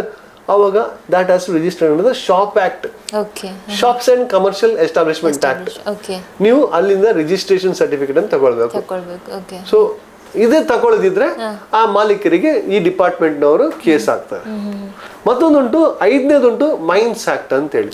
ನೀವೀಗ ಮಿನರಲ್ ಸೆಕ್ಟರ್ ಅಲ್ಲಿ ಮಿನರಲ್ಸ್ ಅನ್ನು ನೀವೀಗ ಡೆಪಾಸಿಟ್ ಆದಂತ ಮಿನರಲ್ಸ್ ಅದನ್ನು ನೀವು ಎಕ್ಸ್ಟ್ರಾಕ್ಟ್ ಮಾಡ್ಬೇಕಿದ್ರೆ ಅಂಡರ್ ಅರ್ತ್, ಅಂಡರ್ ಗ್ರೌಂಡ್, ಮತ್ತೊಂದು ಆನ್ ದ ಸರ್ಫೇಸ್, 2 ಇರ್ತದೆ ಮಿನರಲ್ಸ್. ಈಗ ನಾವು ಹೊಯ್ಗೆ ಹೇಳ್ತೇವೆ ಅದು ಸರ್ಫೇಸ್ ಮಿನರಲ್, ಅದನ್ನು ನೀವು ಡಿಗ್ ಮಾಡ್ಲಿಕ್ಕಿಲ್ಲ. On the surface only, on the ground only you will get plenty of these mineral and that is to be registered under mines. ಅಲ್ಲಿ ಕಮಿಷನರ್ ಹೇಳ್ತಾರೆ ಕ್ವಾರಿ ಮಾಡ್ಲಿಕ್ಕೆ, ಕಲ್ಲು ತೆಗೆಯುವುದು, ಇದೆಲ್ಲ this comes under mines act. ಅಲ್ಲಿ workers ಕೆಲಸ ಮಾಡುವಲ್ಲಿ ಅಲ್ಲಿ 2 ವಿಧವಂತ ಒಂದು ಎಂಪ್ಲಾಯ್ಮೆಂಟ್ ನಾವು ಮಾಡಿದ್ದೇವೆ. ಒಂದು under ground and on the ground. Under ground ಕೆಲಸ ಮಾಡುವವರಿಗೆ ಒಂದು ದಿವಸಕ್ಕೆ 6 ಗಂಟೆಯಿಂದ ಜಾಸ್ತಿ ಕೆಲಸ ಮಾಡ್ಲಿಕ್ಕಿಲ್ಲ. ಇಷ್ಟೇ ಡೀಪ್ ಉಂಟು, ಅದರ ಅಡಿ ಕೆಲಸ ಮಾಡಿದ್ರೆ ಅವನಿಗೆ 6 hours, not more than 6 hours, because health ಅವನು ನೋಡ್ಬೇಕಾಗ್ತದೆ. ಅವನಿಗೆ ಆಕ್ಸಿಜನ್ ಕಡಿಮೆ ಆಗ್ತದೆ, so he cannot live long, so he has to be evacuated. ಅವ್ರು ಅಲ್ಲಿಂದ ತೆಗೆದು ಬೇರೆ ಕಡೆ ಬೇಕಾದ್ರೆ ಕೊಡ್ಬೋದು. 2 ಗಂಟೆ ಬೇಕಾದ್ರೆ ನೀವು ಆನ್ ದ ಗ್ರೌಂಡ್ ಕೊಡಿ. Under ground more than 6 hours is not permissible ಅಂತ ಮೈನ್ಸ್ ಆಕ್ಟ್ 1952 ಮೈನ್ಸ್ ಆಕ್ಟ್ ಅಂತ ಹೇಳಿದೆ. ಅದು ಅದರಲ್ಲಿ ಮೇಲು ಉಸ್ತುವಾರಿ ನೋಡುವುದೆಲ್ಲ ಸೆಂಟ್ರಲ್ ಗವರ್ಮೆಂಟ್, ಅದು ನಮ್ಮ ಸ್ಟೇಟಿಗೆ ಬರುವುದಿಲ್ಲ. ನಮ್ಮಲ್ಲಿ 2 ಕಾನೂನು ಉಂಟು, ಒಂದು state administrate, another central administrate. For example ಈಗ ಮೈನ್ಸ್ ಆಕ್ಟ್ ಯಾವ ಪ್ಲೇಸ್ ಅಲ್ಲಿ ಕೂಡ ಎಲ್ಲ ಸೆಂಟ್ರಲ್ ಖನಿಜ ಅಂತ ಹೇಳಿ, ನಮ್ಮ ಖನಿಜ ಇಲಾಖೆ ಅಂತ ಹೇಳಿ ಉಂಟು, ಅವರು ಅದನ್ನು ನೋಡ್ತಾರೆ. ಮತ್ತೆ ನಮ್ಮ ಸ್ಟೇಟಿಗೆ ಕೂಡ ಅದನ್ನು ಓವರ್ಸೀಯಿಂಗ್ ಕೆಪಾಸಿಟೀಸ್ ಉಂಟು. ಆದ್ರೆ ನಮಗೆ ಫಾರ್ ಎಕ್ಸಾಂಪಲ್ ಈ ಕುದುರೆಮುಖ ಅವರು ಕಂಪ್ಲೀಟ್ ಗವರ್ಮೆಂಟ್ ಆಫ್ ಇಂಡಿಯಾ ಅವ್ರದ್ದು ಏನು ಕೂಡ ಸೆಂಟ್ರಲ್ ಗವರ್ಮೆಂಟ್ ಲೇಬರ್ ಆಫೀಸೇ ನೋಡ್ಲಿಕ್ಕೆ, ಸ್ಟೇಟ್ ಲೇಬರ್ ಆಫೀಸ್ ಅಲ್ಲಿ ನೋಡ್ಲಿಕ್ಕೆ ಇಲ್ಲ. ಇವತ್ತು ಕ್ಲೋಸ್ ಆಗಿದೆ. ಇವತ್ತು ಅವ್ರದ್ದು ಫ್ಯಾಕ್ಟ್ರಿ ಮಾತ್ರ ಉಂಟು ಇಲ್ಲಿ, ಆದ್ರೆ ಮೈನ್ ಸೆಕ್ಟರ್ ಈಗ ಅಲ್ಲಿ ಕ್ಲೋಸ್ ಆಗಿದೆ ಕುದ್ರೆಮುಖದಲ್ಲಿ. ಓಕೆ. ಅದು ಕಂಪ್ಲೀಟ್ ಆಗಿ ಸೆಂಟ್ರಲ್ ಗವರ್ಮೆಂಟ್ ಅದು ನೋಡ್ತಿದ್ದು, ಬಿಕಾಸ್ ಅಲ್ಲಿ ರಿಫೈನರಿ, ಈಗ Mangalore refinery Mangalore refinery complete central government. KOCL ನಮ್ಮ new Mangalore port authority complete provision of state are the centre. ಮತ್ತೆ ರೈಲ್ವೇಸ್ ಸೆಂಟ್ರಲ್ ಗವರ್ಮೆಂಟ್ ಬರ್ತದೆ, ಟೆಲಿಕಾಮ್ ಸೆಂಟ್ರಲ್ ಗವರ್ಮೆಂಟ್ ಬರ್ತದೆ, ಪೆಟ್ರೋಲಿಯಂ ಕಂಪನೀಸ್ ಎಲ್ಲ HPCL BPCL ಇದೆಲ್ಲ central government. Fertilisers, MCF state ಗೆ ಬರ್ತದೆ, MCF state government, ಯಾಕಂದ್ರೆ ಅವ್ರದ್ದು ಕಾಲೇಜ್ ನಮ್ಮ ಸ್ಟೇಟ್ ಅಲ್ಲಿ ಇರ್ತವೆ, ಅದು ಸೆಂಟ್ರಲ್ ಗವರ್ಮೆಂಟ್ ಅಲ್ಲ. ಮಂಗಳೂರು ಕೆಮಿಕಲ್ ಅದು ಆಕ್ಚುಲಿ ಇದು ಸ್ಟೇಟ್ ಗವರ್ಮೆಂಟ್ ಇದು ಲೀಸ್ ಫ್ಯಾಕ್ಟ್ರಿ ಅದು. ಹಾಗೆ ಈ ರೀತಿಯಲ್ಲಿ ನಾವು ಇದು ಮಾಡುವಾಗ ಅಲ್ಲಿ ಅವ್ರದ್ದು ಕೇಸ್ ಹೋಗ್ಲಿಕ್ಕೆ ನಮ್ಗೆ ಲೇಬರ್ ಕೋರ್ಟ್ಗೆ ಹೋಗ್ತದೆ. ಇದಾದ್ಮೇಲೆ ಇದು ನಮ್ಮ ಕಂಪ್ಲೀಟ್ ಆಗಿ ಮ್ಯಾನೇಜ್ಮೆಂಟ್ ಕಂಟ್ರೋಲ್ ಮಾಡ್ಲಿಕ್ಕೆ ಇರುವಂತಹ ಇಷ್ಟು ಕಾಯ್ದೆಗಳು ಯಾವ್ದು ಹೇಳಿದೆ, factories act, Karnataka shops and commercial establishment act, plantation labour act, motor transport workers act, ಮತ್ತೆ ಲಾಸ್ಟ್ ಇದು ಮೈನ್ಸ್ ಆಕ್ಟ್. ಇದು 5 ರಿಜಿಸ್ಟ್ರೇಷನ್ ಮಾಡ್ಲಿಕ್ಕೆ ಯಾವ್ದ್ರಲ್ಲಿ ನಾವು ರಿಜಿಸ್ಟ್ರೇಷನ್ ಮಾಡ್ಬೇಕು ಅಂತ ಹೇಳಿ. ಮತ್ತೆ ರಿಜಿಸ್ಟ್ರೇಷನ್ ಮಾಡಿದ್ಮೇಲೆ ನೀವು ವರ್ಕರ್ಸ್ ಅನ್ನು ಹೇಗೆ ತಗೊಳ್ತಿದ್ದೀರಿ, ನೇರವಾಗಿ ತಗೊಳ್ತೀರಾ ಅಥವಾ ಯಾವ್ದಾದ್ರು ಕಾಂಟ್ರಾಕ್ಟ್ ಸರ್ವಿಸ್ ಅನ್ನು ಕಾಂಟ್ರಾಕ್ಟರ್ ಮೂಲಕ ನೀವು ತಗೊಳ್ತೀರಾ ಅಂತ ಹೇಳಿ ನೀವು ಡಿಸೈಡ್ ಮಾಡ್ಬೇಕು. ನೀವು ಹೇಳ್ತೀರಿ ನಂಗೆ 5 ಜನ ನಾನು ಡೈರೆಕ್ಟ್ ಮಾಡ್ತೇನೆ ಮತ್ತೆ 20 ಜನ ಕಾಂಟ್ರಾಕ್ಟ್ ವರ್ಕರ್ಸ್ ಅಂತ ಹೇಳಿ ನೀವು ಡಿಸೈಡ್ ಮಾಡ್ತೀರಿ. ಏನು ಕಾಂಟ್ರಾಕ್ಟ್ ವರ್ಕರ್ಸ್? ಕಾಂಟ್ರಾಕ್ಟ್ ವರ್ಕರ್ಸ್ ಅಂತ ಹೇಳಿದ್ರೆ ಅವರು ನಿಮ್ಗೆ ಸ್ಯಾಟಿಸ್ಫ್ಯಾಕ್ಷನ್ ಅನ್ನು 100% ಕೊಡ್ತಾರೆ. ನಿಮಗೆ ಒಂದು ದಿವಸಕ್ಕೆ 20 ಜನ, ನಾನು for example I will tell you, security guards highest ನಮ್ಮ ಸೆಕ್ಯೂರಿಟಿ ಗಾರ್ಡ್ಸ್ ಅನ್ನು ಕಾಂಟ್ರಾಕ್ಟ್ ಅಲ್ಲಿ ತಗೊಳ್ಳೋದು ಎಲ್ರಿಗೂ. ನಿಮ್ಗೆ 20 ಜನ ಬೇಕು, ದಿನ ನಿಮ್ಗೆ 20 ಜನ ಬೇಕು. ನೀವೇ ಈಗ ಡೈರೆಕ್ಟ್ ಆಗಿ 20 ಜನ ರಿಕ್ರೂಟ್ ಮಾಡಿದ್ರೆ ನಿಮ್ಗೆ ದಿನ ಅವರು ನಿಮ್ಗೆ 20 ಜನ ಸಿಗ್ತಾರ? ಯಾಕಂದ್ರೆ ಅವರಿಗೆ ವಾರಕ್ಕೆ 1 ದಿವಸ ರಜೆ ಕೊಡ್ಬೇಕು ಅವರಿಗೆ. ಮತ್ತೆ 2 ಶಿಫ್ಟ್ 3 ಶಿಫ್ಟ್ ಅಲ್ಲಿ ಕೆಲಸ ಮಾಡ್ಲಿಕ್ಕೆ ಅವರಿಗೆ ಆಗುದಿಲ್ಲ. ಈ 3 ಶಿಫ್ಟ್ ಅಂತ ಹೇಳಿದ್ರೆ 20 × 3 ಮಾಡ್ಬೇಕು ಜನ. ನಿಮಗೆ ಕಡಿಮೆ ಪಕ್ಷ ನಿಮ್ಗೆ 70 ಸೆಕ್ಯೂರಿಟಿ ಗಾರ್ಡ್ಸ್ ಅನ್ನು ನೀವು ಇಡ್ಬೇಕಾಗ್ತದೆ. ನಿಮ್ಗೆ 20 ಜನ ಯಾವಾಗ್ಲೂ ಎನಿ ಟೈಮ್ ಸಿಗ್ಬೇಕಿದ್ರೆ 20 × 3 ಪ್ಲಸ್ 10 ಎಡಿಷನ್, ಯಾಕಂದ್ರೆ ರಜೆಯಲ್ಲಿ ಹೋಗ್ತಾರಲ್ಲ, 70 ಇಡ್ಬೇಕು. ಲಾಸ್ ಅಲ್ಲ ನಿಮ್ಗೆ. So what the employers are doing, they are entering into the contract with the contractors, outsource ಮಾಡ್ಲಿಕ್ಕೆ ಏಜೆನ್ಸಿ ಅವ್ರ ಹತ್ರ. ಅವ್ರು ಹೇಳ್ತಾರೆ ನನಗೆ 20 ಜನ ಕೊಡ್ಬೇಕು. ಅವರಿಗೆ ಯಾರಾದ್ರೂ ರಜೆಯಲ್ಲಿ ಹೋದ್ರೆ ಬೇರೆಯವ್ರನ್ನ ಸಪ್ಲೈ ಮಾಡ್ಬೇಕು. ಇವನಿಗೆ ಯಾವಾಗಲೂ 20 ಇರ್ತದೆ. ಸೊ ಇಟ್ ಈಸ್ ಫ್ಲೆಕ್ಸಿಬಿಲಿಟಿ ಉಂಟು. ಆದ್ರೆ ಅವನು 3 ಶಿಫ್ಟ್ ಮಾಡಿದ್ರೆ ಅವನಿಗೆ 3 ಶಿಫ್ಟ್ ಇದು ಹಣ ಕೊಡಬೇಕು. 2 ಶಿಫ್ಟ್ ಆದ್ರೆ 2 ಶಿಫ್ಟ್. ಸೊ ಅದ್ರ ಮೇಲೆ ಅದನ್ನು ಡಿಪೆಂಡ್ ಅವರು ಇದು ಮಾಡ್ತಾರೆ. ಅವನ್ನೆಲ್ಲ PF ESI ಎಲ್ಲ ಕಾಂಟ್ರಾಕ್ಟರ್ ನೋಡ್ಬೇಕು. ಅದೆಲ್ಲ ಪ್ಯಾಕೇಜ್ ಅಲ್ಲಿ ಬಂತು. ಈಗ ಒಂದು ಕಾಂಟ್ರಾಕ್ಟರ್ಗೆ, ಒಂದು ಕಾಂಟ್ರಾಕ್ಟರ್ ಸೆಕ್ಯೂರಿಟಿ ಗಾರ್ಡಿಗೆ ಫಾರ್ ಎಕ್ಸಾಂಪಲ್ ಒಂದು 13,000 ರಿಂದ 14,000 ಸಂಬಳ ಉಂಟು ನಮ್ಮ ಝೋನ್ ವೈಸ್ ಅಲ್ಲಿ. 14,000 ಇಡುವ 14,000 ಸಂಬಳ ಅಂತ ಹೇಳಿದ್ರೆ ಈ ಎಂಪ್ಲಾಯರ್ ಕಾಂಟ್ರಾಕ್ಟರ್ಗೆ 22,000 ಕೊಡ್ತಾರೆ. ಅದರಲ್ಲಿ EPF ಬಂತು, ESI ಬಂತು, ಎಲ್ಲ ಬಂತು, ಅವೊಂದು ಸರ್ವಿಸ್ ಚಾರ್ಜ್ ಕೂಡ ಬಂತು. ಒಂದು ವೇಳೆ ಅದಕ್ಕಿಂತ ಕಡಿಮೆ ಕೊಟ್ರೆ ಅವನು EPF ಅನ್ನು ಕಟ್ ಮಾಡದೆ ESI ಮಾಡದೆ ಉಳಿದ್ರೆ ಅದರೆಲ್ಲ ಜವಾಬ್ದಾರಿ ಮ್ಯಾನೇಜ್ಮೆಂಟ್ಗೆ ಬರ್ತದೆ. ಯಾರು ಅವರನ್ನು ಕಾಂಟ್ರಾಕ್ಟ್ ಇಟ್ಟಿದ್ದಾರೆ ಬರ್ತದೆ. ಸೊ ಅವರು ಯಾವಾಗ ನೋಡ್ಬೇಕು, ಈಗ ನಾನು ಈಗ ಒಂದು 20 ಜನ ಕಾಂಟ್ರಾಕ್ಟ್ ವರ್ಕರ್ಸ್ ಅನ್ನು ಇಟ್ಟಿದೆ ಅಂತ ಹೇಳಿದ್ರೆ ನಾನು ಈಗ ನಾನು ಬಿಲ್ ಸ್ಯಾಂಕ್ಷನ್ ಮಾಡುವಾಗ ಕಾಂಟ್ರಾಕ್ಟರ್ ಇದು ಸರ್ವಿಸ್ ಏಜೆನ್ಸಿ ಬಿಲ್ ಸ್ಯಾಂಕ್ಷನ್ ಮಾಡುವಾಗ ನಾನು ನೋಡ್ಬೇಕು ಅವನು ಹಿಂದಿನ ತಿಂಗಳಿದ್ದು ಸಂಬಳವನ್ನು ಸರಿಯಾಗಿ ಅವನಿಗೆ ಬ್ಯಾಂಕ್ ಅಕೌಂಟ್ಗೆ ಹಾಕ್ಲಿಕ್ಕೆ, ಈಗ ಕ್ಯಾಶ್ ಕೊಡ್ಲಿಕ್ಕಿಲ್ಲ, ಅವನು ಬ್ಯಾಂಕ್ ಅಕೌಂಟ್ಗೆ ಹಾಕ್ಲಿಕ್ಕೆ ಬ್ಯಾಂಕ್ ಅಕೌಂಟಿಗೆ ಹಾಕಿದಾನ ಒಂದು ನೋಡ್ಬೇಕು. ಎರಡನೇದು ESI ಮತ್ತು EPF ಕಟ್ಟಿದಾನ, ಅದು ಕಟ್ಟಿದೆ ಅಂತ ಹೇಳಿದ್ದು 3 ಕೂಡ ಓಕೆ ಅಂತಿದ್ರೆ ಮಾತ್ರ ನೆಕ್ಸ್ಟ್ ತಿಂಗಳು ಸಂಬಳ ಕೊಡ್ಬೇಕು. ಇಲ್ಲದಿದ್ರೆ ಸಂಬಳ ಅಲ್ಲ, ಬಿಲ್ ಕೊಡ್ಬೇಕು ಅವನು.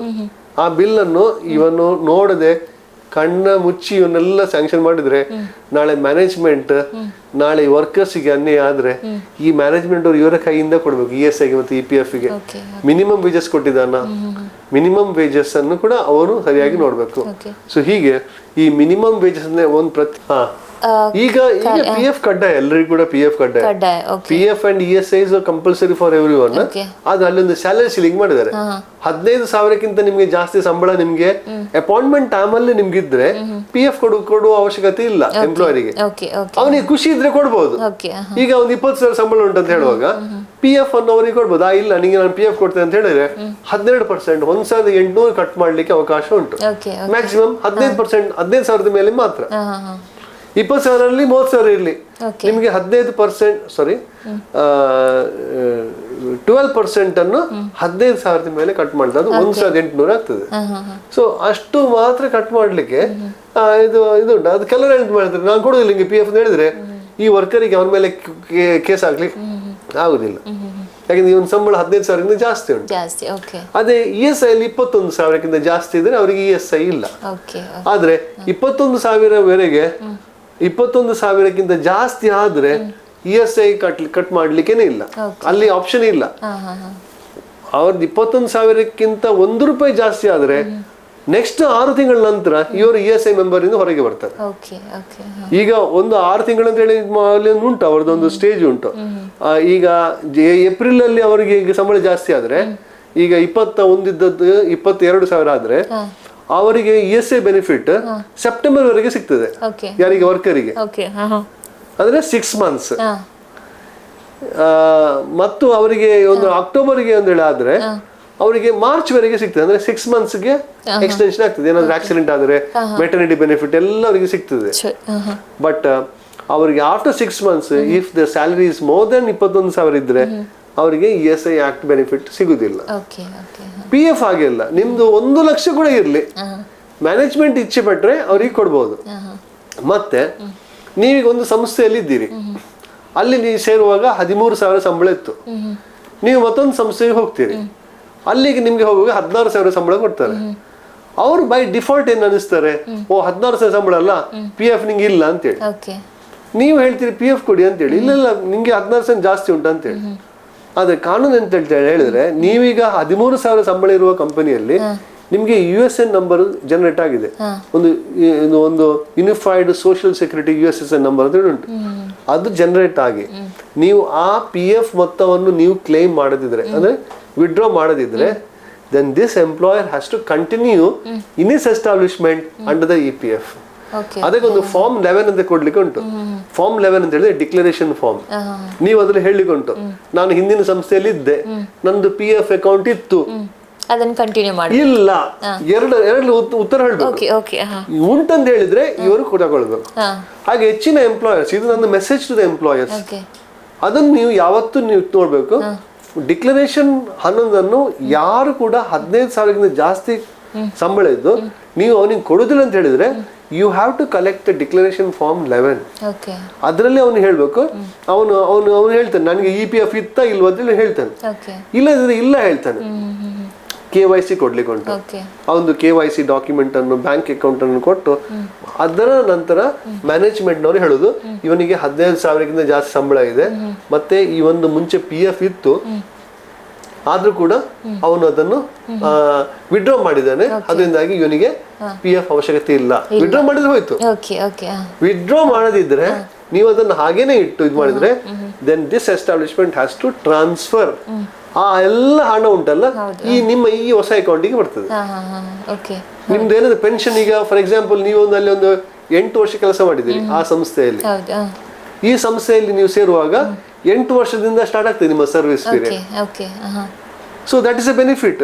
ಕೆಲವರು 8 ವರ್ಷ ಕೆಲಸ ಮಾಡಿದವರು ವಿಡ್ರಾ ಮಾಡಿದ್ರೆ ವೇಸ್ಟ್, ಅದು ಒಂಥರ ನೀವು ನಿಮ್ಮ ಅಕೌಂಟ್ ಅಲ್ಲಿ ಹಣ ತೆಗೆಯುವಾಗ ಇದು ನಿಮ್ಗೆ ಪೆನ್ಷನ್ ಆಯ್ತು, life time pension. Plus after the death of the worker ಅವರ ಲೀಗಲ್ ಹ್ಯಾಂಡ್ಸಿಗೆ, ಅವರ ಡಿಪೆಂಡೆನ್ಸಿಗೆ, ನಾಮಿನೀಸಿಗೆ ಹೋಗ್ತದೆ.